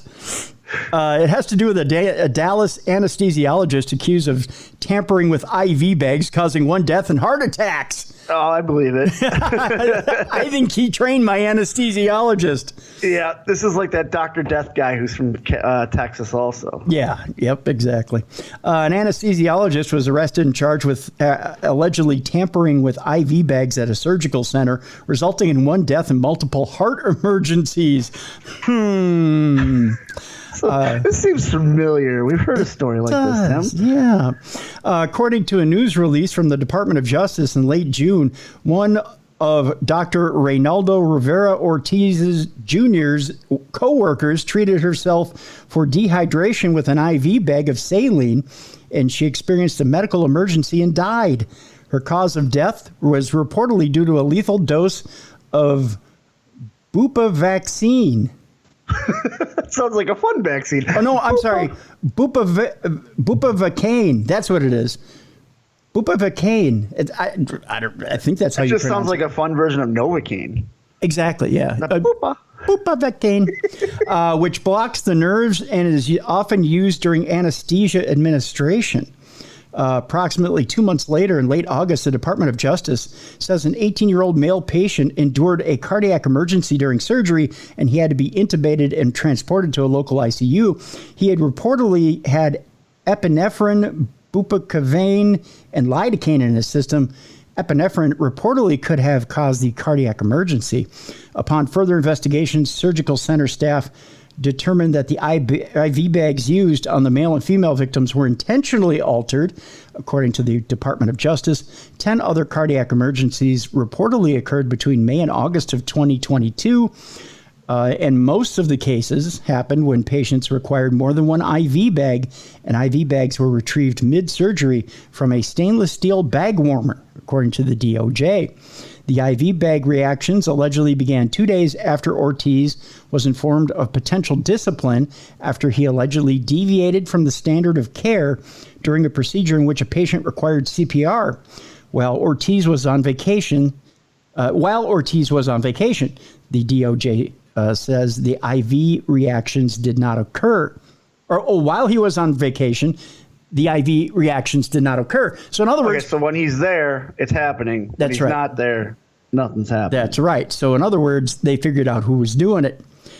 Ortiz had allegedly complained in the past about the surgical center trying to crucify him, that's in quotes, and had told other coworkers about his concerns of disciplinary action taken at the facility. Upon further investigation, surveillance videos reportedly captured Ortiz putting IV bags into the stainless steel bag warmer shortly before other doctors' patients experienced cardiac emergencies. Surveillance video also reportedly showed Ortiz placing an IV bag inside the bag warmer and quickly walking away. A 56-year-old woman suffered a cardiac emergency an hour later during a cosmetic procedure after a bag from the warmer was administered during surgery. Ortiz allegedly left a hospital room carrying an IV bag in a paper folder, and he switched out the bag with another from the warmer and then walked away. Approximately 30 minutes later, the DOJ says a 54-year-old female patient endured a heart emergency. According to the Department of Justice, Ortiz was charged with tampering with a consumer product and with intentionally adulterating drugs. Oh, he didn't just alter them, he adulterated them. He cheated on him. You know what that means? He put his wiener in it. Yeah, he mixed it around. Yeah, he did. He went woo woo with his hips. Here's my stir stick. He is scheduled to appear in court on September 16th, which just passed recently, and could reportedly face up to life in prison if convicted. In a statement, U.S. Attorney Chad E. Meacham for the Northern District of Texas said Ortiz surreptitiously injected heart-stopping drugs into patient IV bags, decimating the Hippocratic Oath. That's a great album title, by the way. That is. Decimating the Hippocratic Oath. I can see a metal band coming out to that. Yeah. And I would think it would be Guar. Yes. Guar. Or Lamb of God. Yeah, decimating the Hippocratic Oath. Meacham continued, a single incident of seemingly intentional patient harm would be disconcerting. Multiple incidents are truly disturbing. At this point, however, we believe that the problem is limited to one individual who is currently behind bars. We will work tirelessly to hold him accountable. In the meantime, it is safe to undergo anesthesia in Dallas. Dallas has been made safer by the DOJ. That scares me because that's where that Dr. Death guy was, the guy who was just operating and hurting people on purpose. He was out of Dallas. Wasn't Kevorkian? Are you talking about Kevorkian? No. Kevorkian was the assisted suicide. Yeah, he was in just Michigan recently. Okay. I want to say as late as 2016. Our listeners might have to correct me, but he's known as Dr. Death, and he was a real smart surgeon, but he would screw up on purpose, paralyzing people and killing people. Yeah, not good. He paralyzed his best friend. You know, there was a story I passed up this week about a former NFL player that actually mutilated his girlfriend. There's another guy who actually, and I passed this up too because it was too horrific, took his ex-girlfriend's, because she had broke up with him.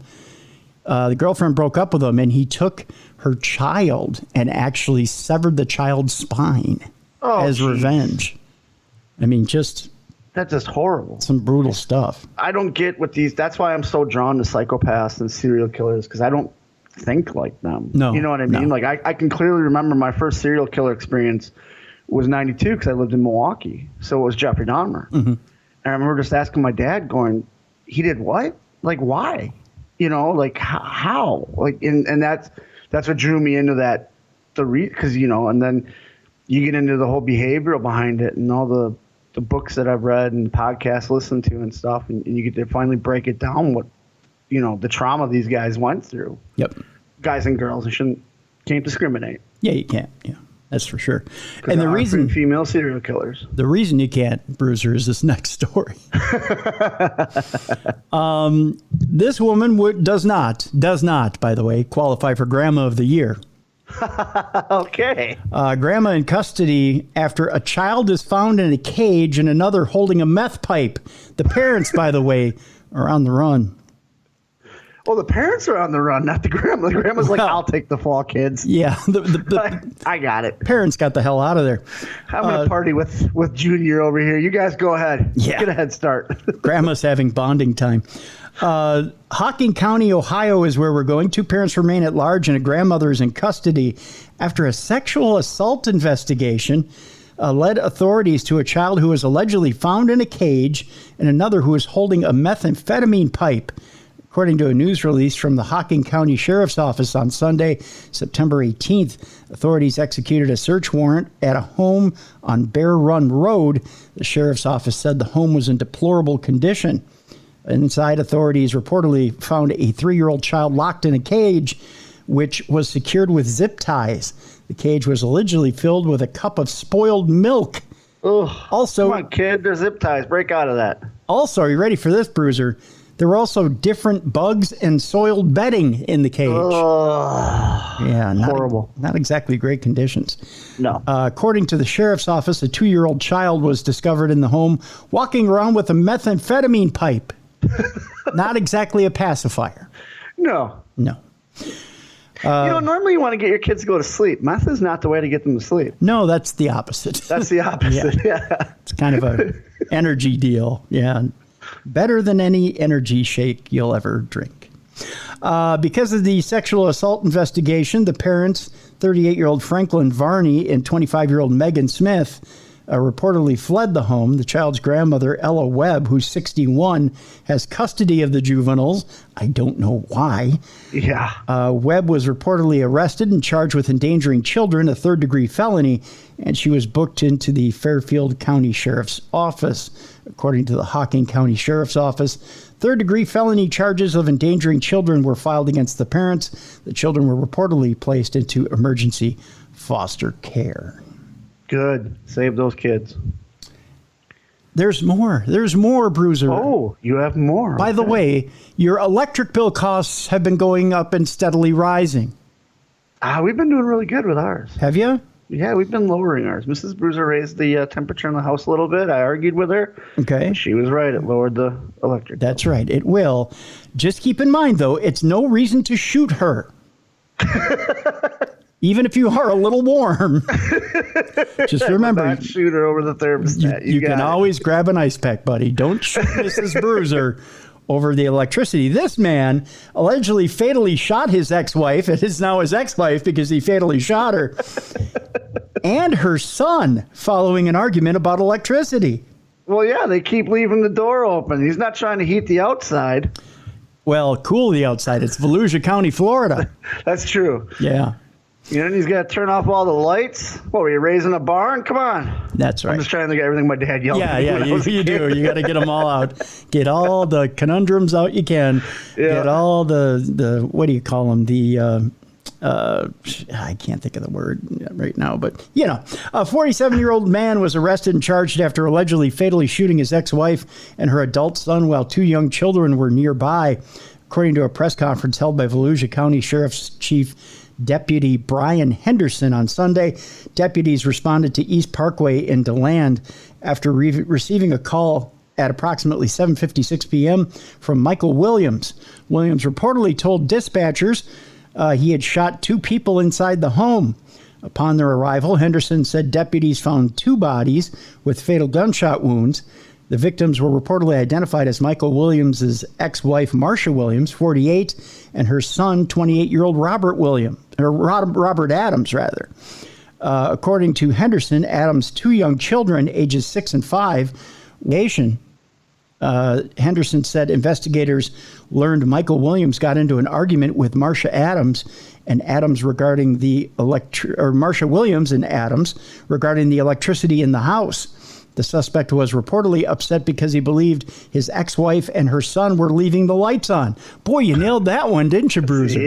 It was either the lights or it's him opening the fridge to look to see what he wants to eat. Yeah. And just sitting there. Because every time I remember doing that, my mom or my dad would come up and go, nothing's going to change. It's the same stuff that's in there. Close the fridge. Yes, Mom. Yes, Dad. Leading up to the argument and the alleged shooting, Henderson said the suspect shut off the power to the home, locked the electrical panel, and left. Boy, he was serious. Yeah. He's talking about budget cuts. I guess. But when he came back, the victims had cut the lock, restoring the power. Then he reportedly said he shot them in self-defense. Because they opened the box. They turned the damn power back on, Tim. That man is serious about electricity. He is.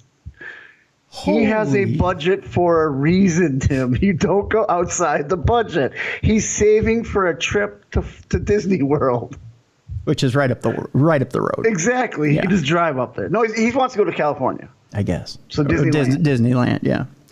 Michael Williams was arrested and booked into Volusia County Jail on 2 counts of first-degree premeditated murder. The suspect and his ex-wife were reportedly married for 10 years. Boy, that was a long, hard, electricless 10 years, wasn't it? Yeah. Before getting divorced, and they do not share any children. I could see why. She probably wasn't turned on by being turned off by having the lights turned off, or you know what I'm saying. How much do you think that divorce came because of budget reasons? Probably a lot. Yeah. She's like, honey, I'd like to go out to a romantic dinner. You got dinner at home. We have McDonald's at home. Yeah. But honey, I'd like to maybe go out to a nice hotel sometime. You got a bed at home. There's a lot of that going on. Just don't turn on the lights. Here's a candle. That's right. Here's a candle. We don't need no candles. Here, I put a bunch of lard on this plate and I put a wick in the middle of it. Pretend it's a candle. I know it smells. After their divorce in June, the two were still living together in the same home. Why, I don't know. According to Henderson, the suspect has a criminal history. There's a shock. Including alleged domestic violence. Again, a shock. Oh, this is all coming out of nowhere. Yep, battery and child abuse. Who go figure. This Williams guy? Come on. He was a model citizen. Never. We continue on the abuse train. We go to Missouri, where a man is accused of burning his teen stepson in a ring of fire, pepper spraying his daughter and stepdaughter. Okay. Boy, this guy just looks like a worthless Worthless piece of shit. My dad pepper sprayed me. Did he?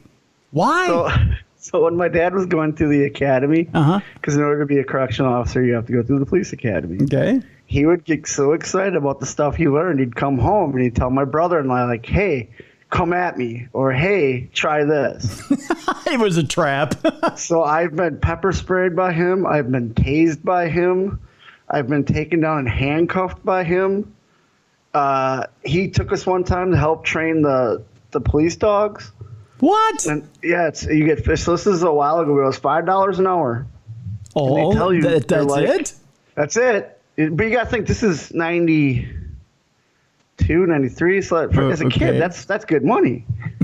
To get bit by dogs. Well, we didn't know that. So like the first thing they tell you to do is they're like, okay, just run. The dog's going to take you down. It's like, the dog's not going to take me down. You run, they take you down. Then they're like, well, here, take this bat and hit the dog. You're like, I'm not going to hit a dog. They're like, take this bat and hit the dog. As soon as you take a step, dog's got you. You're down on the ground. Dear God. By the third time, I just want to kill this dog. Like, I'm going to beat the shit out of this dog. Never happens. We lasted about hour and a half. And then my brother and I are like, yeah, we're done. I bet. Yeah. Yep. And then he volunteered us to help with the SWAT team. And what that is you either hold a paintball gun or you don't hold a paintball gun. Oh, God. And then when they come around and clear the rooms, if you have a paintball gun, they shoot you. Oh, Jesus. If you don't have a paintball gun, sometimes they still shoot you, but they're not supposed to. Oh, God. How'd you enjoy that 750, by the way? Oh, yeah. Yeah. So I keep telling my dad it's somewhere in some law book this had to be child abuse. He's like, no, your brother and you gave me permission. Oh, God. Yeah, loose permission. You didn't know what you were getting into. Hey, kids, want to see what I learned today? Yeah, Dad, show us. Oh. That's not permission. Dear God. Dear God. Yeah, I've been pepper sprayed. Well, this man, I don't think, was doing it in the name of an honest day's work. You know, this guy was a jerk. Yeah, he's accused of burning his teen stepson in a ring of fire, pepper spraying his daughter and stepdaughter. A 50-year-old man faces several charges after officials allege he burned a 13-year-old boy and pepper sprayed two other juveniles. Laclede County court records show Timothy Easton was charged with first-degree assault or attempt, causing serious physical injury, abuse, or neglect of a child, serious emotional or physical injury, and 2 counts of abuse or neglect of a child. KOZL TV reports a 13-year-old boy went to the emergency room August 24th with burns covering 10 to 19% of his body, including his chest and thighs. Deputies reportedly learned Easton allegedly put the boy in a ring of fire, that's in quotes, and as the teen tried getting out, Easton supposedly kicked a gasoline can towards him. The gas reportedly made sparks as it connected with a lighter, and the boy got burned. According to KY3 TV, Easton is the teen's stepfather, and the ring of fire occurred outside their home. By the time the teen went to the hospital, his burns were reportedly about 2 weeks old because Easton allegedly did not let the boy's mother seek help for the injuries. Easton also reportedly pepper sprayed his 16-year-old daughter and 12-year-old stepdaughter.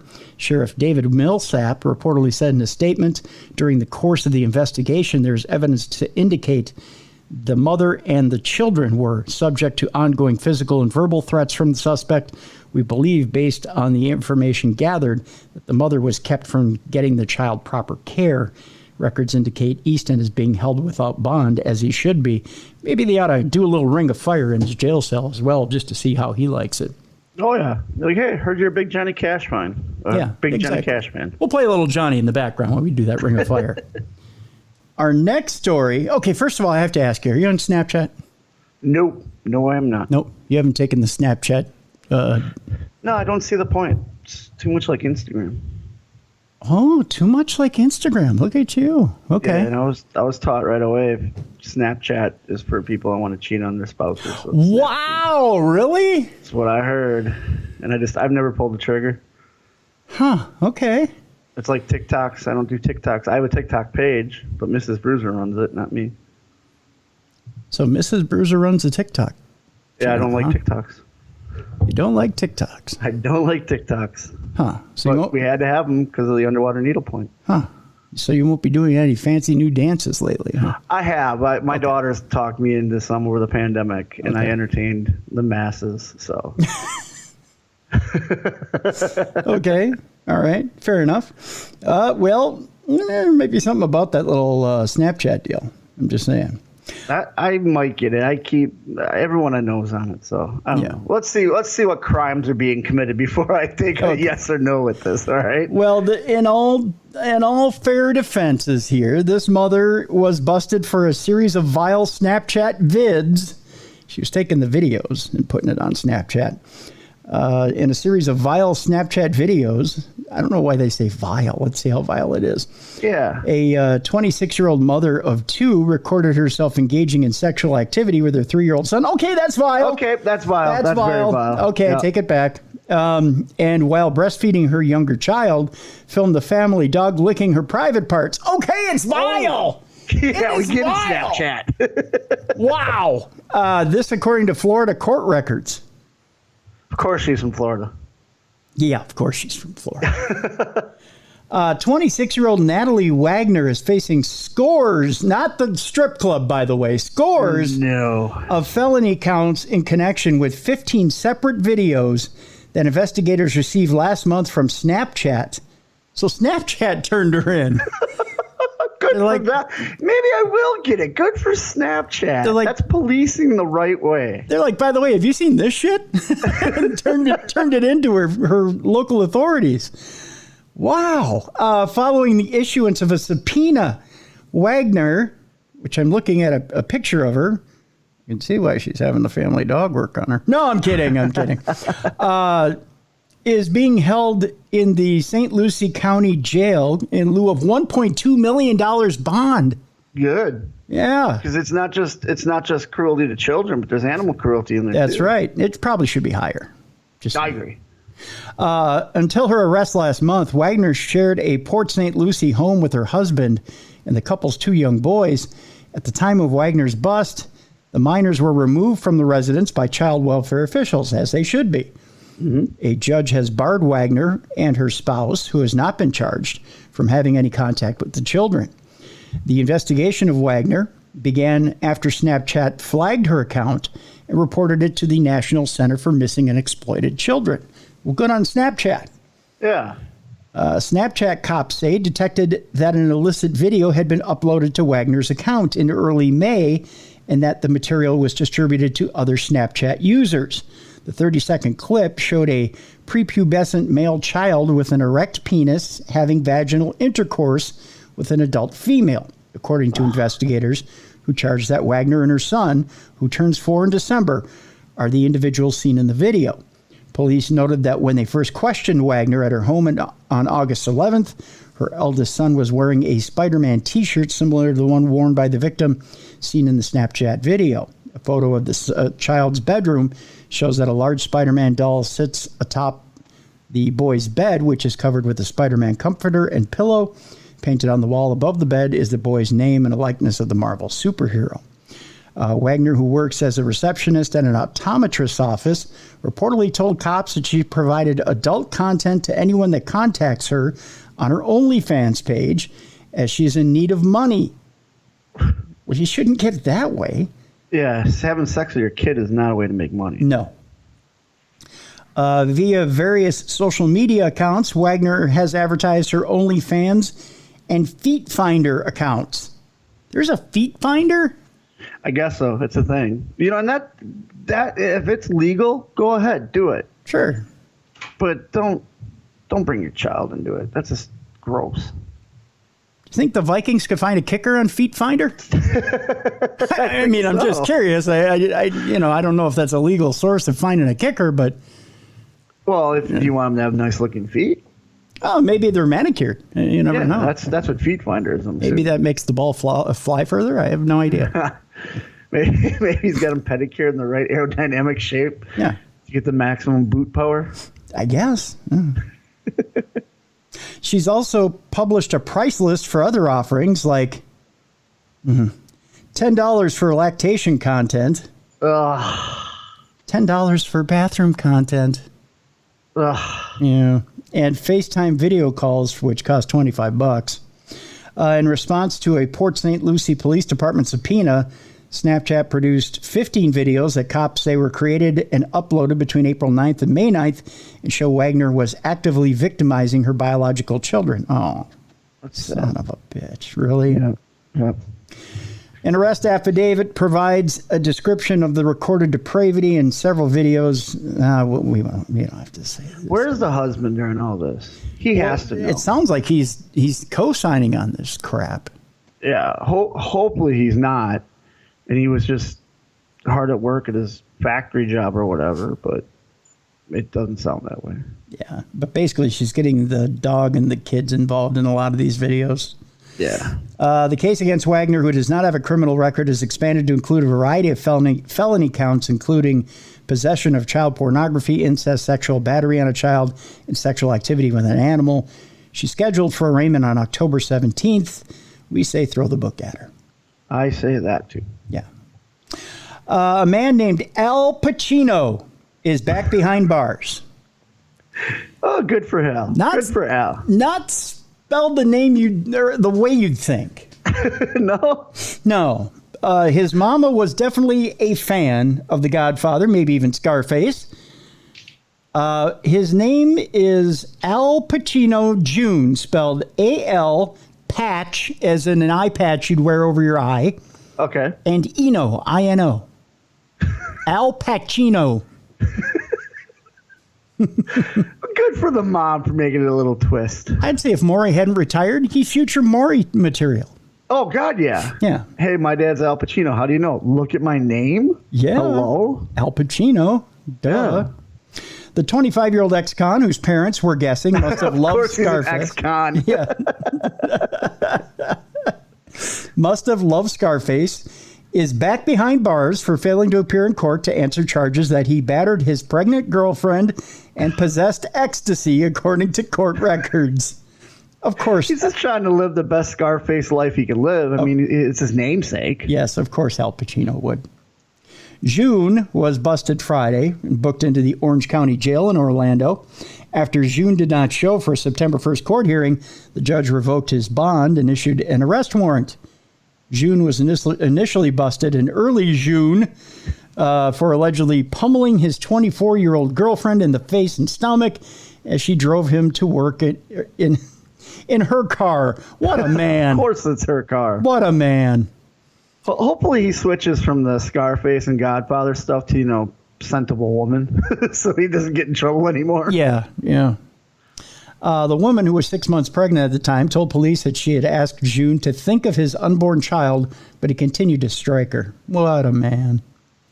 When the vehicle approached an intersection across the street from an Orlando emergency room, the victim turned off the vehicle, jumped out and ran toward the ER before fleeing on foot. June, police allege, stole the woman's iPhone and purse, which contained her credit cards, driver's license, and social security card. June was subsequently arrested after cops traced the victim's phone to an Orlando residence where he was found sitting in a parked vehicle. A search of June turned up, guess what? Ecstasy, marijuana, and the victim's driver's license and social security card. Because do you think he did the type of thing where they show up, he goes, what are you guys doing here? How do you know who she is? I have all her identification. Oh, yeah. Oh, shoot. Oh, wait, you guys can still find me because she can tell you who she is? Huh. Imagine that. That's how that works. I just thought you guys wouldn't believe her. I mean, look how big she is. June, who has no right to be called Al Pacino. His rap sheet includes convictions for burglary, criminal mischief, grand theft, possession of burglar's tools. I'm surprised he knows how to work tools, being he is one. Resisting theft and driving without a license, in addition to the charges filed in June. June is also facing a separate domestic battery rap for allegedly attacking his girlfriend in March. While Al Pacino, the actor, has given memorable performances in many films: Serpico, Dog Day Afternoon, Donnie Brasco, The Godfather movies. His portrayal of Tony Montana, the homicidal drug kingpin in 1983 Scarface, has had an enduring cultural resonance, from rap music to T-shirts to posters and tattoos. June, in fact, is not the only criminal whose parents copped the 82-year-old actor's name. Ohioan Al Capone Al Pacino Morris. It's original. So he's named after Al Capone, Al Pacino, and Morris the Friskies cat? Yes, exactly. That's exactly who he's named after. Meow, meow, meow, meow, meow, meow, meow. Who's 34 is serving a sentence of 35 years to life in state prison for murder, burglary, robbery, cocaine possession, and loving cat food. He's scheduled for an initial parole board hearing in December of 2044, according to prison records. So there you go. So that just tells you don't name your kid after celebrities. Yep. Unless it's Beer City Bruiser. If you want to name your kid Beer, go right ahead. Yeah. It's a great name. Or Bruiser. I mean, name that too. Yeah. But beer is even better. I agree. If there were a type of beer you're going to name your children, what would it be? I don't know. That's a good question. Don't name your kid Yingling, by the way. That's just I wouldn't. bad name. No, I wouldn't name him Yingling. Bad name for a kid. It'd probably be Sam Adams. Oh, that's a good one. Yeah. I hate that beer. It's a good name, though. Or Sprecher. Sprecher. Liney's. I don't know if Liney's is a good name. No. You can just go Miller, too. Miller's a strong name. Or Bud. Bud. Can you imagine Dos Equis. little roly-poly kid on the playground? My name's Bud. My name's Miller Bud. I'm gonna take my parents drink. My buddies Miller kids are Bud. named, my buddies' kids are named Jameson and Johnny Walker. Really? Yeah. Huh. Interesting. I wonder what they drink. Milk. Now that they're parents, yeah. Yeah. Milk. Huh. Interesting. Fellas, got a brand new single lady out there for you. All the single ladies. All the single ladies. Indiana woman allegedly held a man hostage, gagged and beat him for several hours, but she's single. I'm just Single telling and you. ready to mingle. In some countries, you pay extra for that. Oh, yeah. Mm-hmm. We go to Mishawaka, Indiana, the home of the you beat 'em, you keep 'em state. A 28-year-old woman was arrested and charged after allegedly texting a 61-year-old man for help, luring him into her home, holding him hostage, and beating him for several hours in an attempt to steal $17,000. Oh, okay. Not just because she wanted to spend time with the old guy. No, she didn't want a sugar daddy. She just wanted a punching bag. I don't get these people, like, if you're going to do all that, why aim so low? Like $17,000? Like, you mean as far as punching, did she aim low or? No. Like she kidnapped this guy, bound and gagged him, beat the crap out of him for days, in hopes of getting just $17,000. Like, what does that buy you? Well, she had a little companionship for a few days.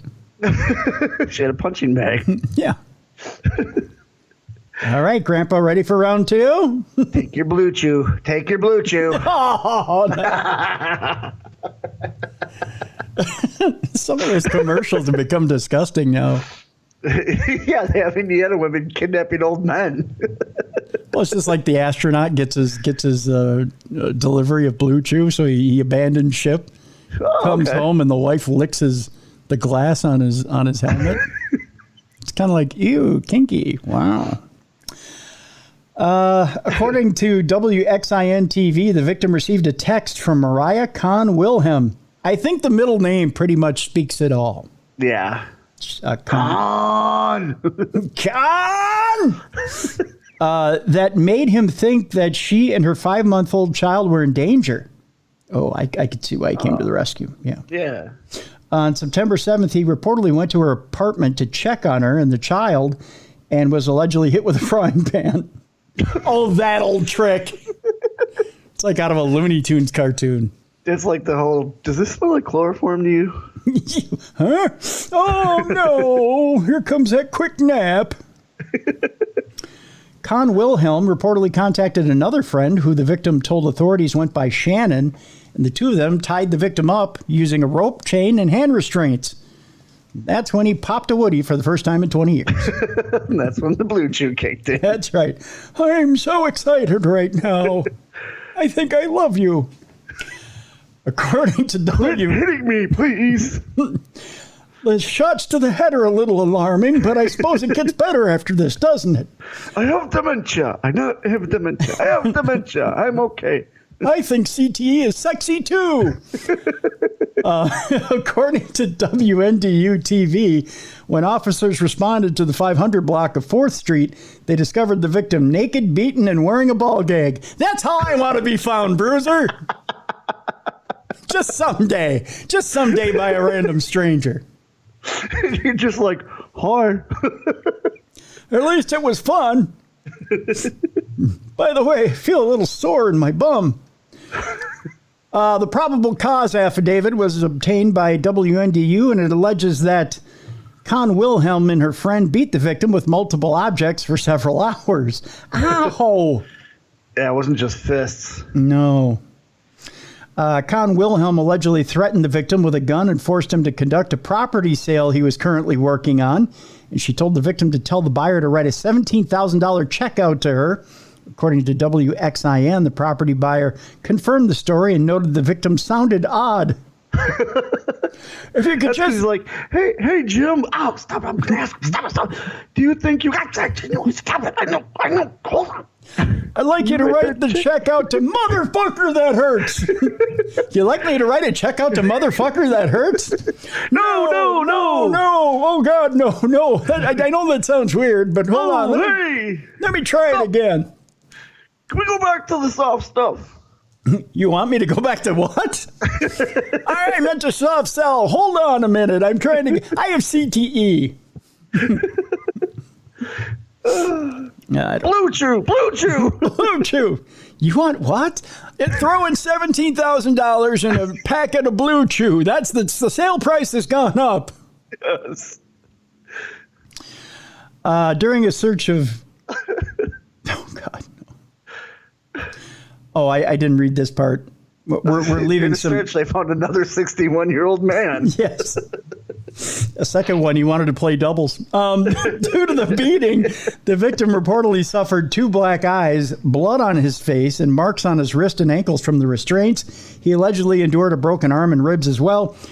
During a search of Con Wilhelm's home, WXIN reports that investigators found blood along the bathroom and kitchen floors, a baby swing, and a pack and play in the living room. I doubt it was his. Although that does add a little bit of kink to the whole deal. It does. Yeah, the pack and play.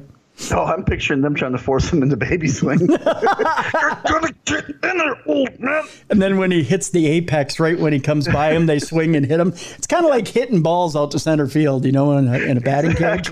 Yeah. Oh, I don't fit in the swing.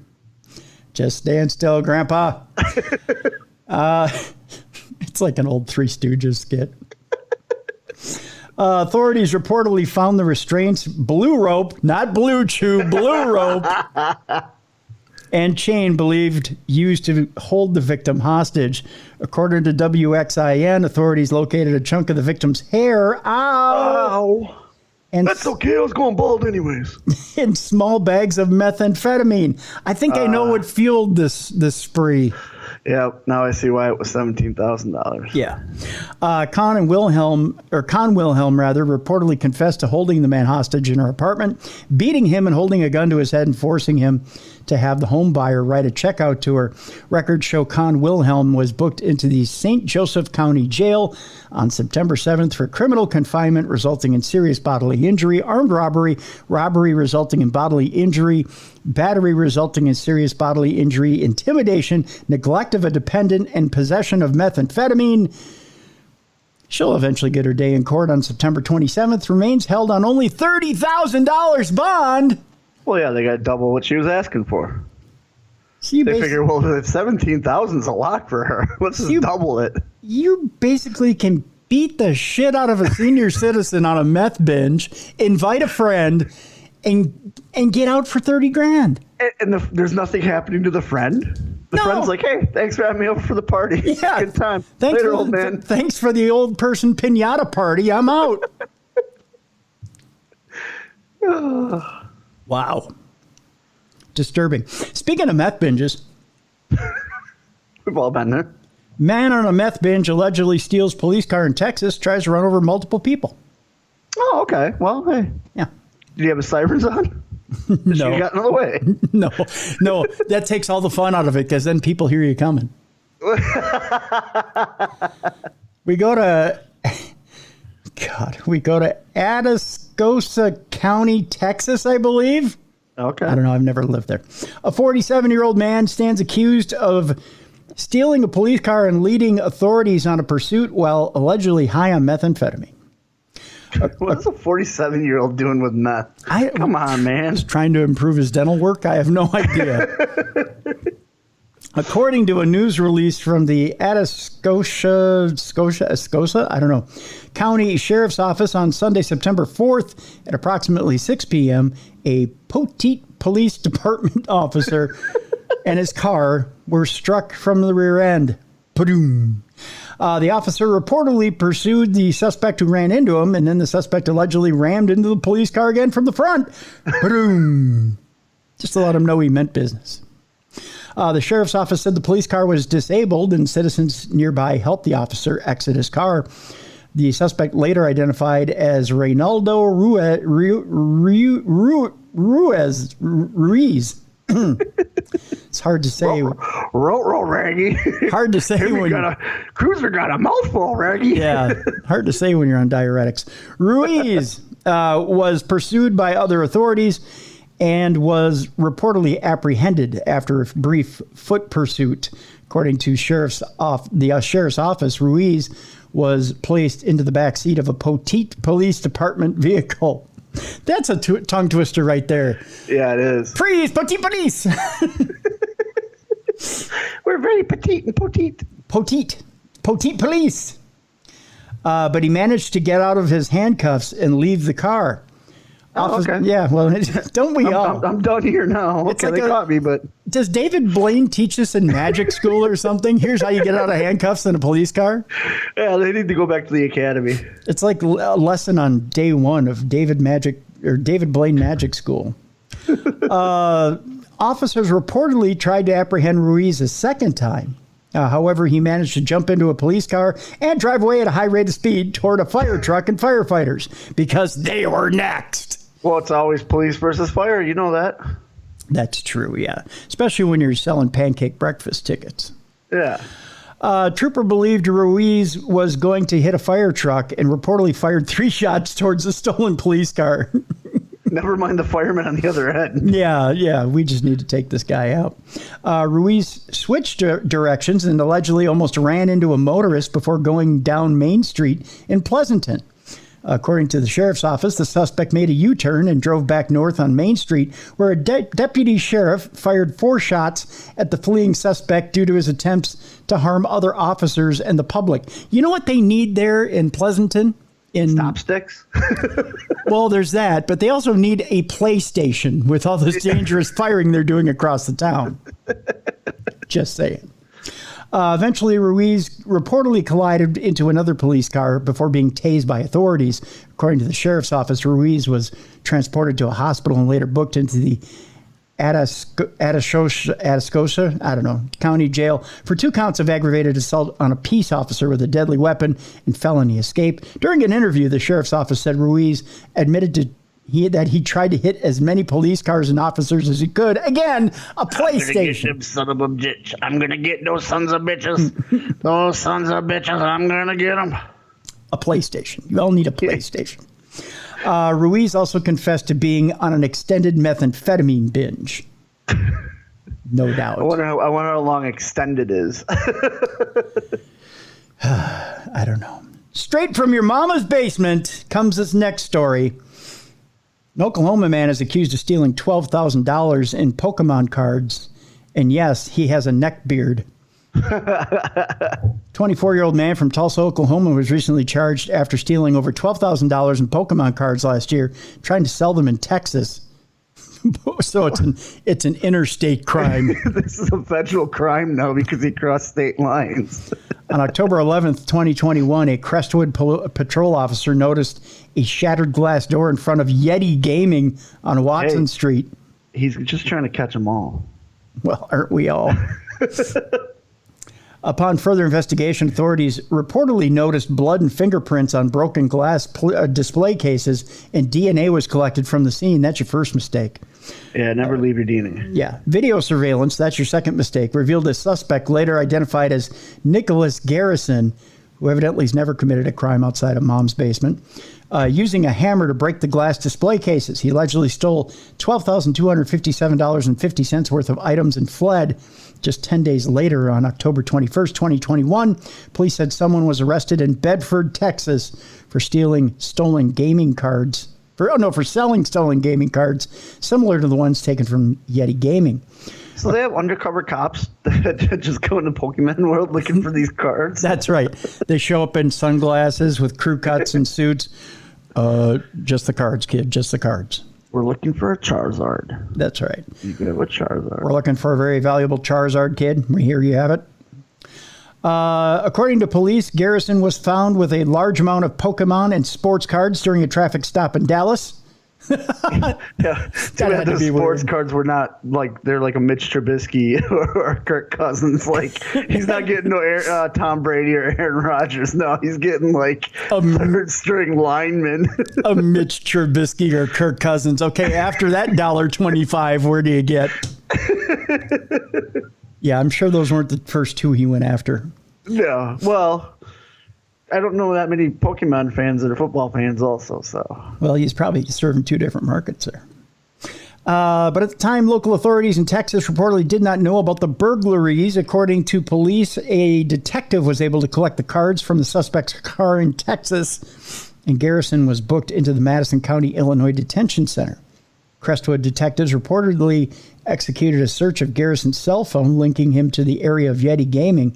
At the time of the burglary, police said authorities also recovered his search history, which included Missouri directions, card stores near me, and Yeti Gaming. Boy, he's brilliant, isn't he? He was one search away from like how to break into Yeti Gaming. God. During the search of his phone, authorities reportedly found that Garrison messaged multiple people on Facebook bragging about the incident and offering to sell Pokemon cards. There's your downfall, social media. Mm-hmm. There's more in this story, but, you know, it's what it is. Does it mention that when you got locked up, a guy stood up in the corner and went, "Nerd!" They proceeded to beat the crap out of him and give him wedgies. We failed to mention how many times he was sodomized in the jailhouse for having stolen Pokemon cards, but meanwhile, as he's being sodomized, you hear in the corner, "Pika, Pika, Pikachu." You know, so there's Squirtle, that. Squirtle. Squirtle, Squirtle, all over your back. Yeah, so there's that. Gotta collect them all. Speaking of Squirtle all over your back, Florida private Christian school teachers accused of twerking on a student and pressuring him to drink, Bruiser. Oh, that's a great Catholic Christian teacher. You know, I only wish I could have gone to private school. I can't. Can you imagine any of your teachers twerking?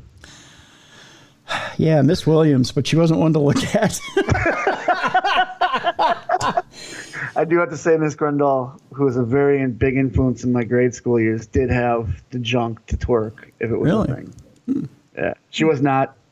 She was a handsome woman. How about that? There you go. We had a couple of teachers in school that were quite fetching, but I doubt they would have done the twerking. I know that much. Every time I see these students sleeping with teachers, I'm like, where were those teachers when I was a kid? Right? I know, right? And then you find out like it's the ones that are from the mid-20s to around 40 who are just, they're climbing the walls waiting to bed these kids. Yeah. I had 80-year-old women. Right, exactly. We had school marms and nuns. Exactly. Where were the over-sexualized teachers in our day? Yeah. Oh, I know right now we're getting angry letters from women that are like, you shouldn't be glorifying this, but we're glorifying this. No, I'm kidding. 39-year-old former teacher at a private Christian school was arrested after allegedly twerking on a juvenile student and pressuring him to drink alcohol at a prom. Oh, can you imagine this scenario? Where were they at prom? Yeah, where was this prom happening? When I'm standing on the wall afraid to ask a teenage girl to even look at me, Yeah. Meanwhile, here's the teacher at the prom. Come on, Johnny. Come on, Johnny. You know why you want some of this? Come on, baby. Where's my teacher? Where's my teacher? None of our teachers were handing out shots at prom. Oh my God.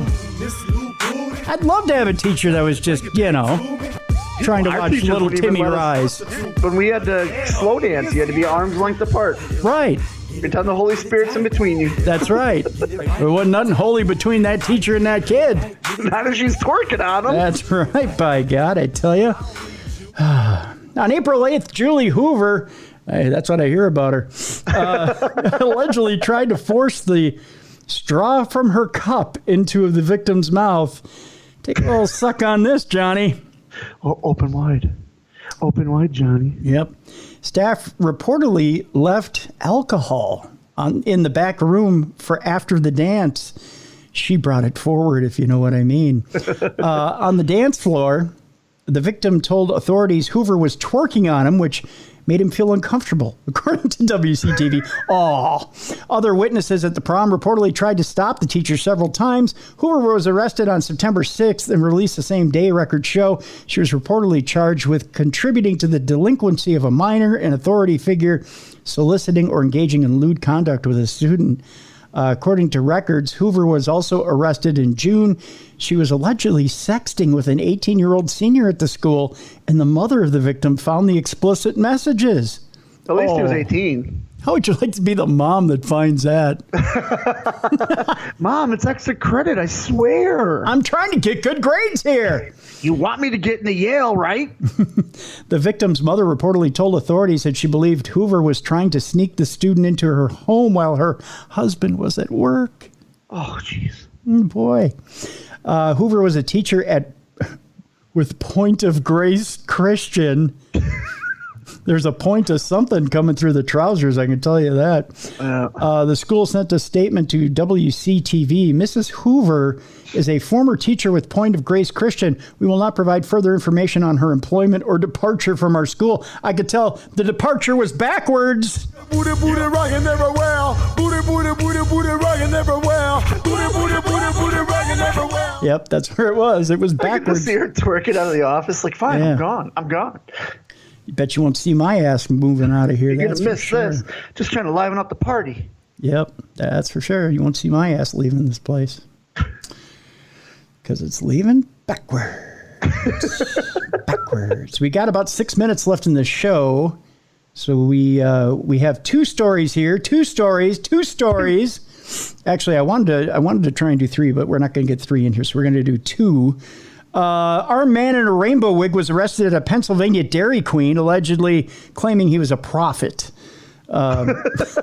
I know. Because all prophets wear rainbow-colored wigs. Right. We'll probably bring this up tomorrow as well. A 61-year-old man was arrested over the weekend when he allegedly walked into a Dairy Queen wearing a rainbow wig and said he wanted to restore Trump to president of the United States. Of course. Yeah, we'll leave it at that. That's just a nice little headline there for you. And guess what? They're back. The gangs are back, Bruiser. Oh, no. The turkeys? They're back, yes. And they've invaded a Massachusetts neighborhood terrorized by some troublesome turkeys. Yes. Turkeys need to get it together. We don't need Bloods and Crips worried about them. We need to worry about these turkeys. That's right. A flock of troublesome turkeys is gobbling up a quiet New England neighborhood. The aggressive birds have been pecking away at locals in Woburn, Massachusetts, even chasing cars down the street and trapping terrified residents inside their vehicles, according to a report Monday by local CBS News. The most aggressive one is Kevin, said resident Megan Tolson. Kevin! I guess they've named them now. Then there are three ladies because their coloring isn't so distinct. It's Esther, Gladys, and Patricia. Even if you're parked, Kevin will try to get in your car. I'm glad they have names for them. I do too. Yeah. But I'm kind of mad they didn't name like Blade and Spike. No, they named them normal names. They really should have gang names. Residents near Nashua and Tremont Streets in the city of 40,000 people say no one is spared from the wrath of the combative turkeys who have been known to go after everyone from kids on bicycles to locals ducking behind their front doors. There have been There have been times when I'm trapped in my car and can't get out and have to call family members. Resident April Drolette told the station they usually bring an umbrella. Ella, AA. It takes a team, she said. A team, Bruiser, a team. David Scarpitti, Turkey and Upland Game Project Manager and leader with Massachusetts Wildlife, told CBS the problem likely stems from residents feeding the birds, which would convince the turkeys that humans are part of their flock, prompting them to assert their dominance. The birds could also be reacting to seeing their reflection in car doors. Hey, Ziggy reacts to her reflection, so I can see it. There you go. Scarpitti also said turkey behavior starts to kick in when they become so habituated with people that they are not really seeing that distinction. It's all about how they respond to the turkeys. If you turn away, now you are subdominant. Yep. He just won that battle, he added. So there you go. When you see a turkey, puff out your chest and say, "Come at me, bro!" Yeah, you got to be an alpha. If you watch, there's a Bob's Burgers episode where they cover that. Yeah. And they teach that you have to be an alpha. That's right. So go get them goddamn turkeys. You know what you do is you take a dead frozen turkey out with you and go, "It's your fate, man. It's your fate." That's how you battle them this fall. Thanksgiving's only a few weeks away, punk. That's right. That's how it goes. So that'll do it for today for Dumb Crimes, Stupid Criminals. On tomorrow's show, tomorrow, of course, is Supernatural News. We have a special guest. Bruiser is going to try to kill me in my congestive heart failure state. He's bringing along a friend. That is, tell us who our friend is tomorrow. Our friend is my sister from another mister. She is real witchy, I guess you can say. It's Mandy Leone. And she, as you know, raised in Santeria, so. Yep. She's also the MCW women's champion. Yeah, is she? Yeah. Oh, is she? You don't know this? I know this and you don't? I saw her with the belt, but I didn't know what it was. She's also named her belt. She'll tell us what the name of her belt is tomorrow. Yeah, I saw that picture too. See, Mandy's just always been the one that I got like right away when Ring of Honor, we just became really fast friends. Yep. So yes, as you said, she's not just versed in Santeria. I think she practices Santeria. I don't know if she still does, but she was raised with it. Yeah. Yeah. So she'll tell us. She's sensitive, and she's got lots of stories. There you go. And she wants to get into investigating. That's how we became friends. As I started giving her tips and stuff how to investigate, and it'll be a great episode. So we'll talk with Mandy tomorrow. She'll join us for our fun and games on Supernatural News, and we'll have a good time tomorrow. Can't wait. That's right. So that'll happen tomorrow right here on Darkness Radio. In the meantime, that's it for True Crime Tuesday and for Dumb Crime, Stupid Criminals. For Beer City Bruiser, I'm Tim Dennis. Join us tomorrow for Darkness Radio right here. And thank you for joining us for the best in true crime podcasting. True Crime Tuesday.